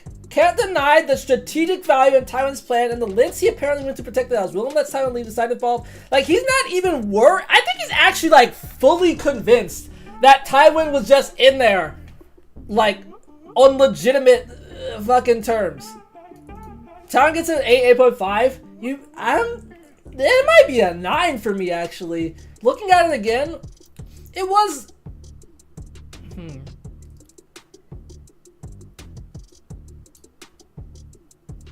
What? It was your wife's idea. He's pushing blame too. He's pushing the blame on her. Oh shit, I'm sorry. My bad. It was your wife's idea actually. She suggested that if we were found, it would be less suspicious if we appeared intimate. A woman's gossip is like... Bro. Yo, I'm going 9, I think. This is fucking... This is a ridiculous lie. But it's fucking good. That's slick as hell, right? Like, I feel like I would absolutely not believe in this, but hey, he convinced Willem. Maybe Willem is just secretly a cuck. He sold the lie pretty well by the end and didn't use rep. And the whole we fake sex thing was a golden way to throw off having actually had to say, yeah, it actually was. I feel like it's a little bit implied that he used his rep though. But you're right. It isn't explicitly said. But, yeah. I won't look too deeply into that. This is actually pretty fucking perfect, actually. I think I gotta give him a 9. The more I'm looking at this is fucking good. I'm trying to think what he could have done better. And like the guy's convinced. He comes up with a pretty fucking weird lie. He receives a message with the utmost urgency. This is like a Nigerian prince scam regarding a potential threat to your house. Like, what threat? What are you talking about? A plot from what my spouse gathered being planned in the city targeted. Like, what? Like, that's so crazy. Alright, I'm down with the 9. What are you thinking, Mary? Did you have a rating, by the way, Craze? If you for time, I think you oh wait, I know you heard brands. I don't know if you heard the rest of them. He doesn't have a rep for not being a liar. Oh yeah. Does he have a rep for me? Nah, he's too straight up. I'm down with the 9. No, this is lucky as I play something outside. What are you playing? Are you playing, what do we call it? 9? Alright. That's fucking high. Wait, where the fuck is their team? Iron Flames. Iron Flames! So 9... Are you going 8 or 8.5, Grievous? Oh wait, we gotta look at ChatGPT's. Here, I'll look at that first. 8 out of 10 for GPT. Taiwan's authoritative presence and bold-faced lie were compelling and controlled the narrative well. However, his abrupt exit and superiority could have further raised suspicions after his departure. Interesting. I don't really know about that last bit. Abrupt exit? Oh, I guess I see what he means. But, I mean, you gotta get out of there. I don't really care about that. I've been playing Advanced Wars 1. Just finished beating War Room with all the maps S-ranked. Annoying as hell to do. That sounds... How many are there? Yeah, let's go...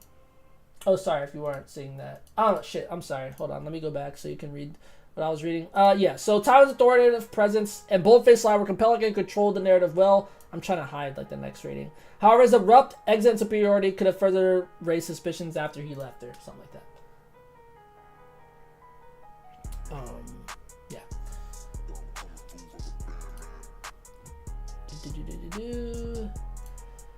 Alright, I give him a 9. Average. So we got 8.5. This is high. And a 9. 20. Some of the maps were easy. Ironically, the final 2 were some of the easiest. Some of the maps were hard AF though. What do you have to do in that game? Is it like a RTS? Yeah, average, and then they give him an 8 or 9. Give him an 8. 8.6. Actually, Taiwan got the highest. Taiwan's got the highest score on his whole team. That's Taiwan. Taiwan walks out confidently, smirking a little bit, knowing that he's really played the game well, as he does. Yeah. Arya. Alright. Arya. Oh, yeah. Arya's...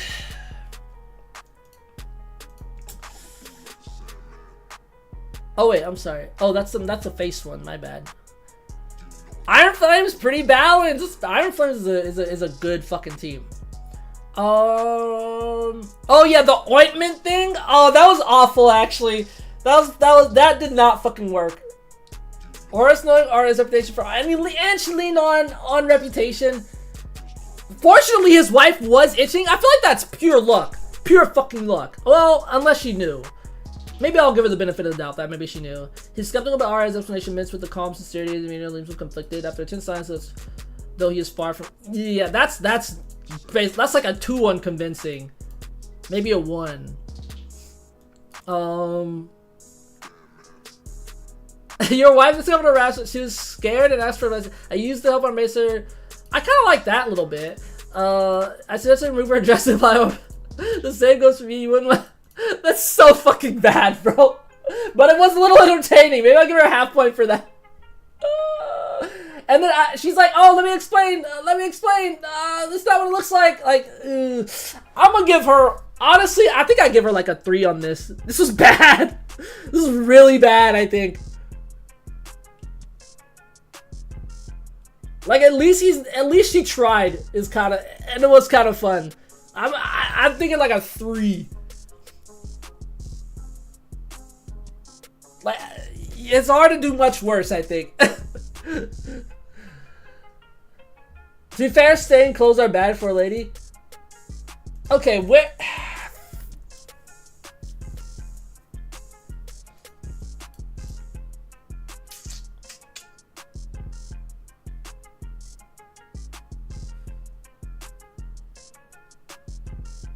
3.5.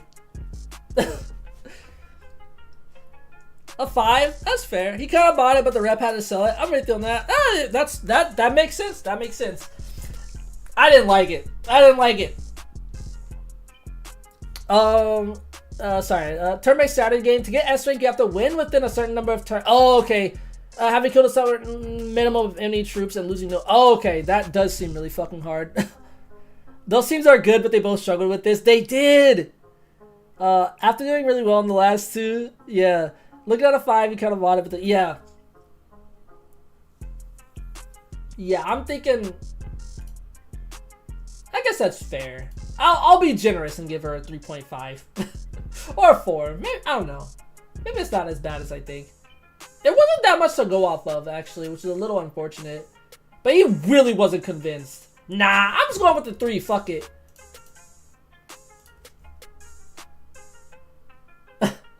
The same goes for me. You wouldn't want the ointment on your clothing. It's nearly impossible to clean. Alright, I'll give her a 3.5. I give it a 5. It was pretty lame, but kudos for using the okay, that's fair. The assuming known itch to give it. That's true. If she did know that the lady was itching, okay, that's pretty good. All right. I'll give him a 3.5. I'm gonna give him a 3.5. I think GPT gave him a 5 as well. So I think y'all are online. Ah, no, we saw everything. 5 out of 10. Arya's initial attempt to pose as a simple servant girl might work on someone who's not so well acquainted with their own home. Her quick thinking to leave the situation prevented further questioning, but it might not be good enough to avoid future confrontation. Yup. I'm down with the 3. I just don't. I'm trying to think, cause 5 means like you did okay, like you did good, like kind of like good enough. Maybe that is true. Nah, I'm going with the 3. I'm gonna be harsh. 3. I feel like it's hard to do much worse than that. He was not convinced. Yeah. But it was at least sort of quick thinking. That's why I guess I give it. A 1 would be like completely bombed. So I'm down with 3. Alright, 5. Y'all both give 5. And then 5. It's bad. Ooh, Arya. Ooh, bringing down the total of her team to a 7.1 from an 8.5. Ooh, wee. That's gonna hurt. Mel and Brienne are both looking at Arya like she burnt their babies. Well, maybe not for Mel, but you know what I mean. Bringing down the team's total score to a 7.1. The GPT judging doesn't make sense. How does she pose as a simple servant girl, but the husband knows her reputation, or did I misunderstand that? I think what it was saying is that I think it interpreted Arya as 1. Sometimes ChatGPT doesn't always make sense. 2. I think it was interpreting Arya trying to pose as like a servant since she said, "Oh, I'm here to help your wife." I think it interpreted that as a servant, as she was trying to pose as a servant, is what I think it meant. That's how I interpreted it. Marge and Melisandre are fuming on the silence because they didn't get to do this on her carrot. Dude, I know. Okay. Oh wait. Oh wait. Let's read Arya's second attempt. Arya's second attempt was like a 6 or 7 to me, just off the top of my head. Arya's second attempt was a 9, using her faceless men abilities. I guess we see John's. Using her faceless men abilities, Arya managed to create a very believable story that combined an element of surprise and confusion. She left the room, leaving Dennis questioning himself more than her. That's fair. But it was so OP. It was definitely better. I thought it wasn't actually at first, but yeah, no, it probably was. It was just like not as. Now that I was reading it again, I think it was. Yeah, I was like leaning towards the 7. I think initially I said it was worse, but that's funny though. That one was funny also. But it's OP. This I think was a bit of a bug, but a funny one, yeah. What? That they weren't actually incesting. We were trying on the outfits for the masquerade ball. We're planning for the masquerade ball. So the excuse was they were trying on outfits, not that their birthday surprise was a threesome. That's what it sounded like though. Once you get over the face that she used, her sister's face is pretty decent. Yeah, I think so.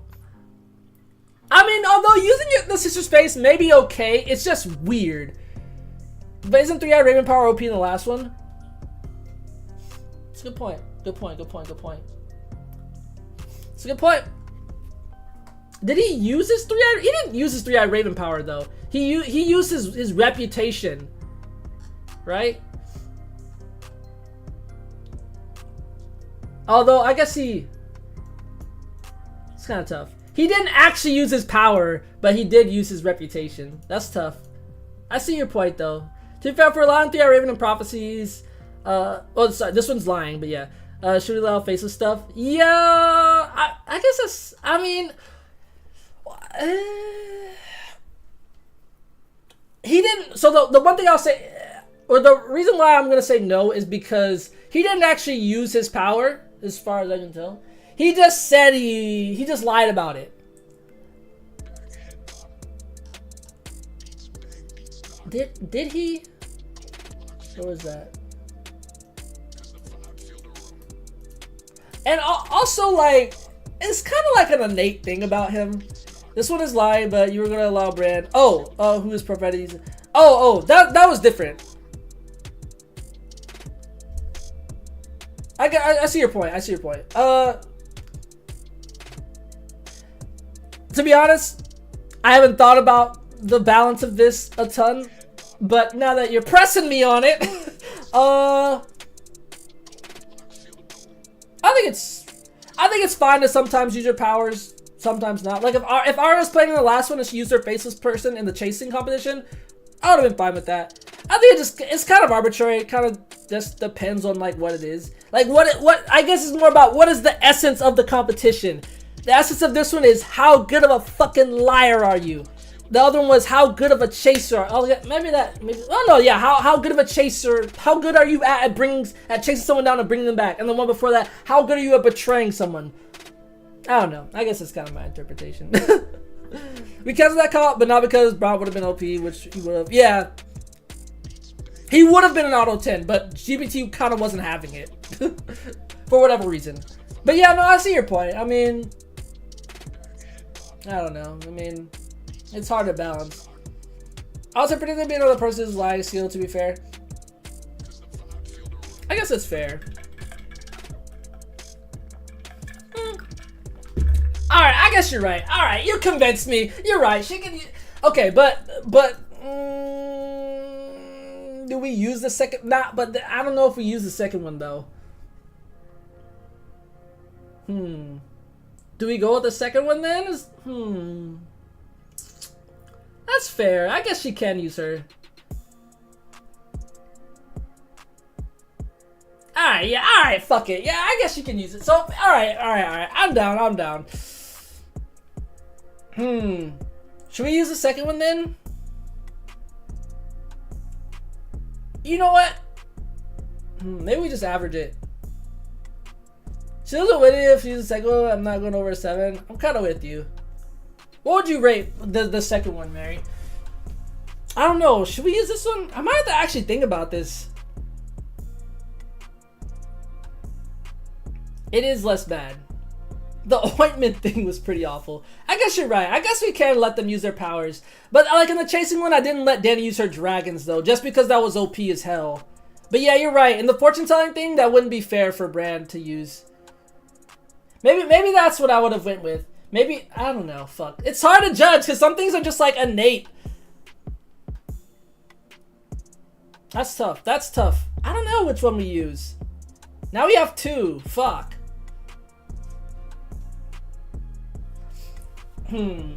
Let's rate them both. I'll think about which one I want to use. I might just go with the second one for fun. Like, obviously this isn't like an actual hardcore competition, but it also might not matter. But yeah, let's rate the second one. I'll think about if I want to actually use it, and if it actually changes anything. If it actually changes anything, maybe we'll have to think about. Maybe I'll have to think about it more. I'm just gonna do Lion V2.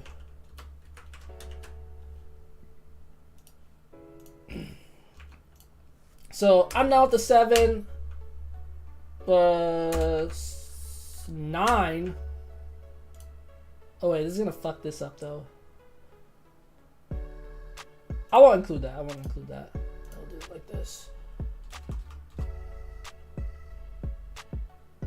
Actually, no, here's what I'll do.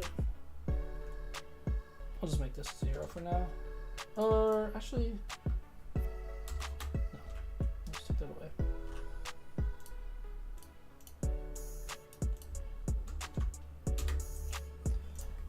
I'll think about what I want to do there. I'm not sure. I'm actually not sure. But regardless, let's finish this up. I'm well over time.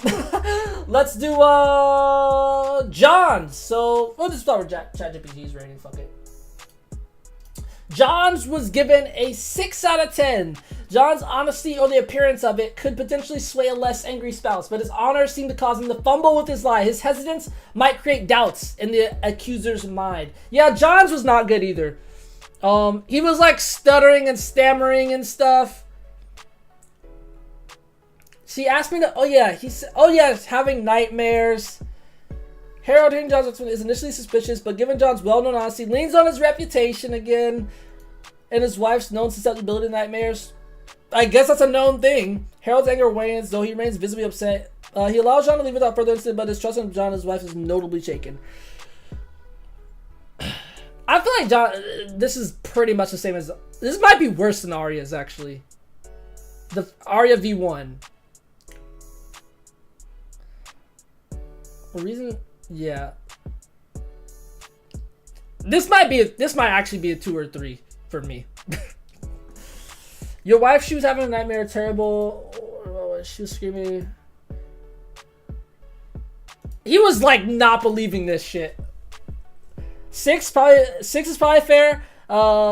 This guy bought it more than powerless Arya, but Rep had to sell it. Yeah. Yeah. It was a really bad lie. I mean, the one thing I did kind of get though is my opinion is the only thing that saved him here is that John more than likely wouldn't have gotten with someone's spouse in the first place. That's true. So his reputation is the only reason he got out of it. The lie was all those cringe. That's fair. That's why I'm kind of like, I feel like I'm not like too opposed to not dinging them on their reputation thing, because it's kind of just like, is what it is. So it is hard to judge. I don't know. This is tough. This is really fucking tough. I don't know. You know what? I'll leave it at judge it however you see fit. I'll leave it at that. And then however you feel like judging it, maybe I'll judge a little bit less. Maybe I'll give everyone like a 0.5 back for the reputation shit. I don't know. It's tough. Because you're right. Like, John wouldn't. John literally wouldn't. So his reputation is like part of the fact. So I don't know. You got this. You really do know nothing, Jon Snow. But he did fuck this up, though. Alright. I'm down to give him a... That's true.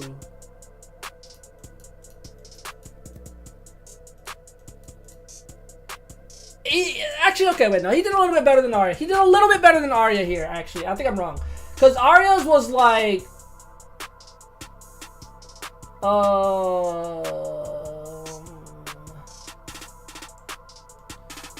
was it? Arya was like... He is far from convinced, meaning that he basically knows that he lied to her. This one is like... He's like... I'm gonna let you go, but I'm not sure. So maybe like a 4 or 5. And I won't hurt him too much on the reputation thing, because that's like John's superpower or whatever. Like, it's his reputation. Maybe we should just let people use their... Maybe it should just be like, all things are fair. Like, all things are fair game. Everything's fair game. Maybe we do judge on Arya V2. Everything's fair game. Even 3-Eyed Raven shit. Maybe, I think that's probably going to be the best way and the most fun way to do it, instead of nerfing people.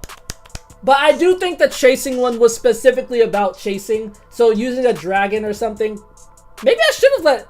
I mean, Danny wasn't competing, but maybe I should have... But, like, using a horse seems so OP in that one. So fucking broken. Maybe it's fine, though. Maybe I should have let them use a horse. And that one's over, but maybe going forward, I'll just let them use whatever they want. Just say fuck it. Maybe I'll do that. I'll probably just do that. Going forward, use whatever the fuck you want. If that's what you are, that's what you are. We'll just fucking see how it goes. We don't nerf anyone. Anyway, so John's... to be fair, Drogo was allowed a horse if he stole one. Yeah, that's true. He was. But you have to find one. Oh, but regardless, Drogo did fucking amazing. So, I mean... yeah. It was specified in the rules, yeah. Yeah. Oh, sorry, I missed one part. Even and Marjorie are gonna be annoyed about their score getting dragged down by this. Yeah, they are. You're like, fucking John. Same as Mel and Brienne. Yeah. What do you think? Oh wait, did you rate last one too, Mary? Shit. Oh, Arya V2. Oh wait, Arya V1 as well. John's. You said 6. 6 so far. This one, give him a 6 as well. 6. I'm feeling like a 4 still. I think a 4 is right.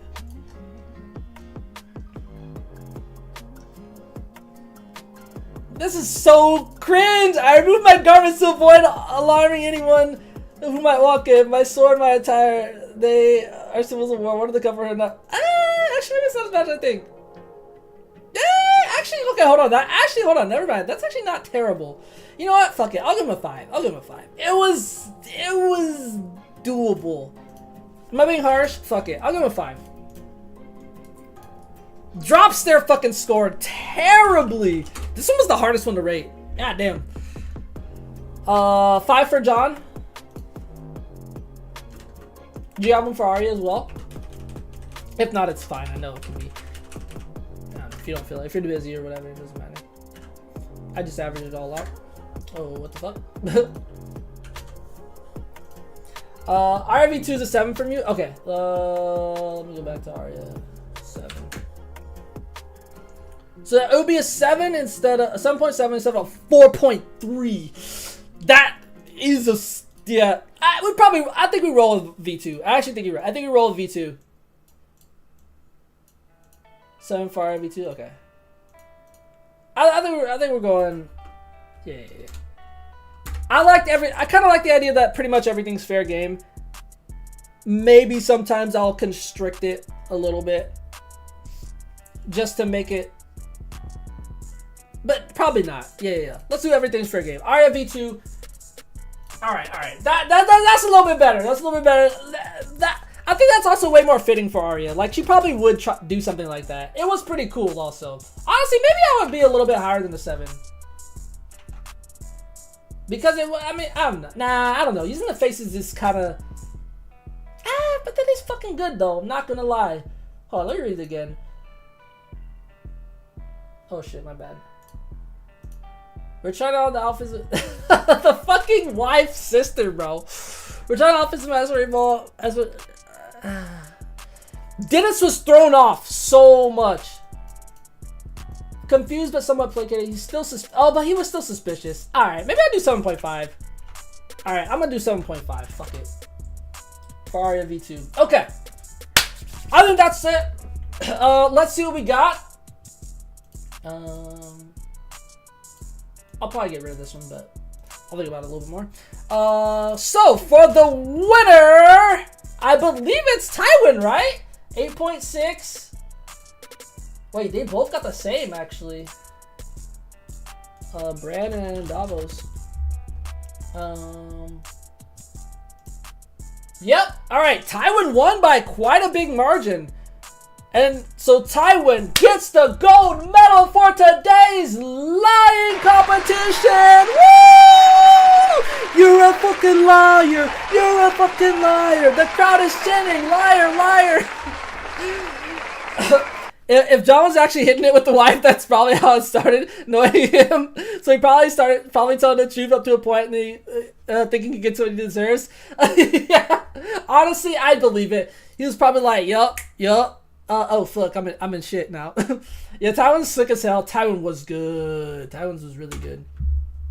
Tywin put his team in the lead. Oh wait, did he? Shit. Oh, am I sure?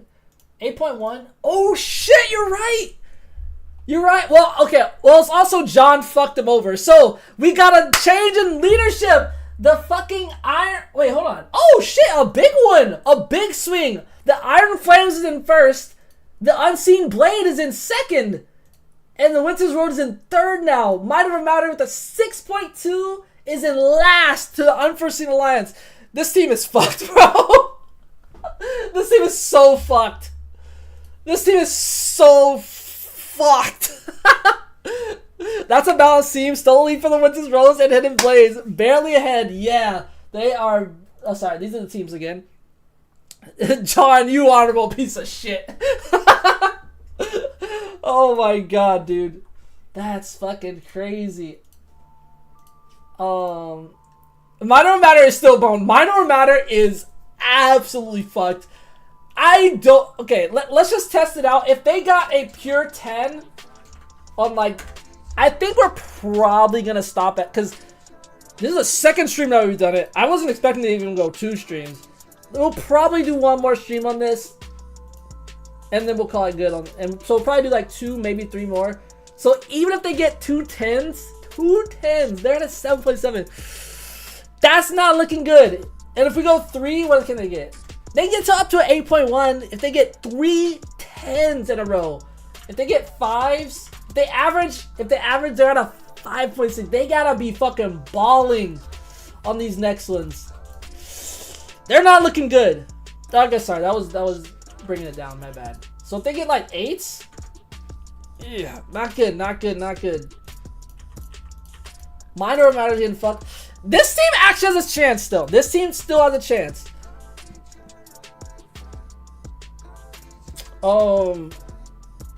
Yeah. Yeah. Masande fucked him over. Davos didn't do too bad. Davos honestly didn't do too bad here.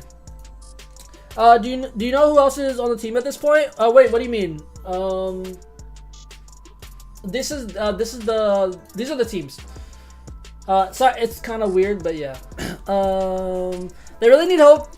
They really need to hope the top 3 things go badly. They say yes. And you guys don't know what the next competitions are, so but I do. Yeah, next time I will tell you. Next time we also people will go more than once. Yeah. So the way that it worked first was that they picked a person for the first competition. They picked a person for the second competition that wasn't the first person in the first competition, if that makes sense. And then the third competition was whoever was remaining. So that was lying. So on the first one, they got to choose. The second one, they got to choose again, but only out of 2. And the third one was whoever remained. Does that make sense? And then, so for the future ones, there are a couple, like, there's 1 or 2 where there's 2 of them competing at the same time. And there's 1 or 2 where all 3 of them have to compete at the same time. So I'll probably do that next time. It'll probably be 1 duo competition next time, 1 trio competition, and then if we want to do 1 more, then it'll be like something else. I don't know. Yeah. So that way we get like, how good is your team like individually? How good is your team like together? You know? Yeah. I think that's like a pretty good blend. And I made all these ones up. They're gonna be similar. Hopefully they work a little bit better than Prophecy Interpretation. That one I think was a good idea. It didn't work out that well. It didn't work out well enough. But the line, I'm very glad we did Lying. Lying was fantastic. The chasing was great. You missed the betrayal one last time, but that one was really fucking good too. It was literally you had to befriend a random guy in a tavern and like befriend him as hard as you fucking can, and then betray him as hard as you fucking can as well. And Marjorie, like, she won that one. She like she like met this guy. She like loved him and talked about him and all this stuff. And then she like brought him along to do like charity work with him and stuff. And they like really bonded. And then she like held a fucking huge ass feast for him. And sorry, this was over the course of 3 days. She held a huge ass feast for him and was like saying how cool of a person he was. And then at the end, she like hired some people to attack them, and then she was like, it was just a kidding. I'm not actually getting attacked. And then like walked away. the betrayal wasn't as good, but the bringing him up was so fucking good. And then she was like, yeah, I'm not your friend anymore. But yeah, betrayal was fun. Why did it go? So far, what's been your favorite so far? Betrayal might have been my favorite one, actually. Betrayal was really fun. But I'm not gonna lie, the line was super fucking funny. The brand shit at the beginning was so hilarious. But also chasing was really fun too. Honestly, they were all really fun. I had a blast like doing all of them so far. And hopefully these next ones that I have will be fun too. I think that will work a little bit better than Prophecy Interpretation. I still have, y'all know about framing. I'm not sure if we'll do framing or not. Framing seems really fun though. But again, the problem is they already framed people in the betrayal one. Brand line is super funny, terrible, hilarious. She made him fight for her, got him beat up and captured, and told him it was all a lie. Yes, that's what it was. She captured him at the end too. Yeah, I think, right? Yeah. I got a couple more that I think will work really well. Yeah, we'll see. Next time. I'm already way over time, but when I make this into the YouTube video, this one's gonna be a big video. I'm gonna have to put a lot of effort in this. But this has been so fucking fun. I hope y'all are having fun too, but this feels like an Olympics, like it's over the course of like multiple streams. But yeah. And if we really like it in the future, I could definitely do it again, because this is just what, 15 characters? Like, there's literally so many combinations of characters that we could do that would end up in like so many different ways, and like, and then we could come up with all kinds of different competitions. These are just the ones that I thought of, because I was trying to kind of balance like something that you could actually compete in with like things from Game of Thrones world without being too on the nose as well. Like sword fighting's not in there. Like drinking, like a drinking competition, lances, jousting, like those aren't in there because those are kind of boring, to be honest. Like those are things that just happen in Game of Thrones. Like, they're cool, but like, it's like, it's what it is. So I wanted to come up with stuff that was like from Game of Thrones, but not like something they would actually do. So it'd be interesting. So there's more stuff like that. Good evening is the greeting for now, no matter the time. Oh my god. If I forget, please remind me, because I swear to God, I might forget. But if you remind me, I will be fucking dead. God, that was so funny. That man just said, good evening. Look at his face, bro.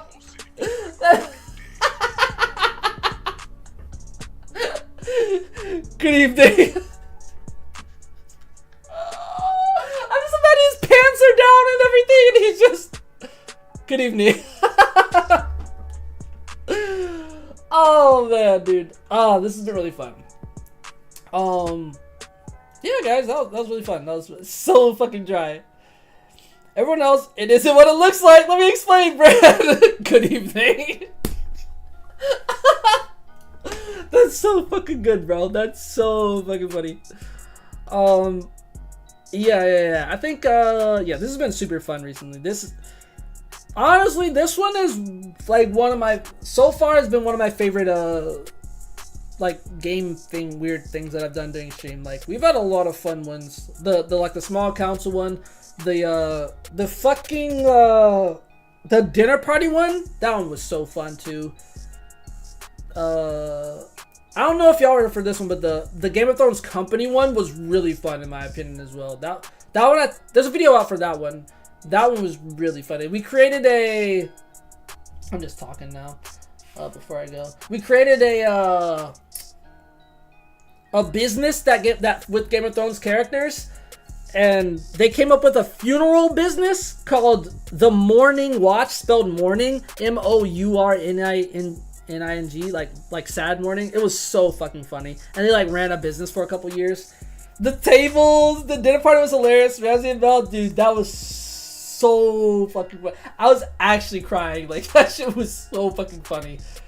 Oh, yeah, the Kyburn shit in the fucking I always forget the small council one.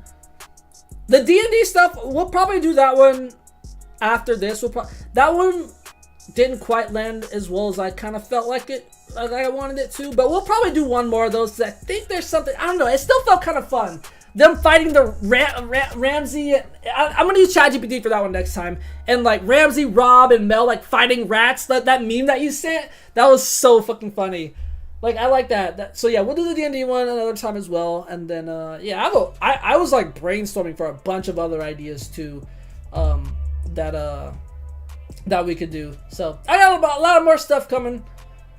But appreciate everybody for hanging out. I had a blast. We'll do more of this next time. I hope everyone can come back on Wednesday. I used to stream a lot more. I hope I can go back to increase streaming, but we'll see. We'll see. But yeah, thanks everybody. Craze and Grievous and Mary for hanging out. Who else stopped in? Skittles stopped in for a bit. Muhammad stopped in for a bit. Jason stopped in for a bit. Appreciate everybody for hanging out, man. That was so fun. Hopefully y'all had fun. Let me know if you have ideas for things you want to do. You know, note that they probably, maybe won't be put in. But if you have ideas for stuff to do or stuff in the Olympics, things that you want to see, let me know. Had a blast. Hope to catch you next time. Yeah, man, I loved having you here. I love seeing your ratings and your thoughts and everything. You know what, Mary? Good evening. Oh man. Yeah. I was looking at something. One last thing, real quick. Oh man. Yeah. I got some more stuff coming up. So, anyway, I got my posters up for those who have seen it or who haven't seen them. One's Toph. One is Logic, my favorite rapper. Gotta start brainstorming more memes. Oh, you got so much content to go off of. I love your memes. You have no obligation to do them, but I do love them. I'm not gonna lie. Like I'll literally be laughing like just reading them. They're so fucking good. But yeah, guys, I'm gonna head out. Y'all have a great day, great night, great evening, or good evening rather. That's just too good, bro. Let's play some great music on the way out. And we'll get out of here. Y'all have a great night. As I said, I already did all that shit. Never mind. Peace.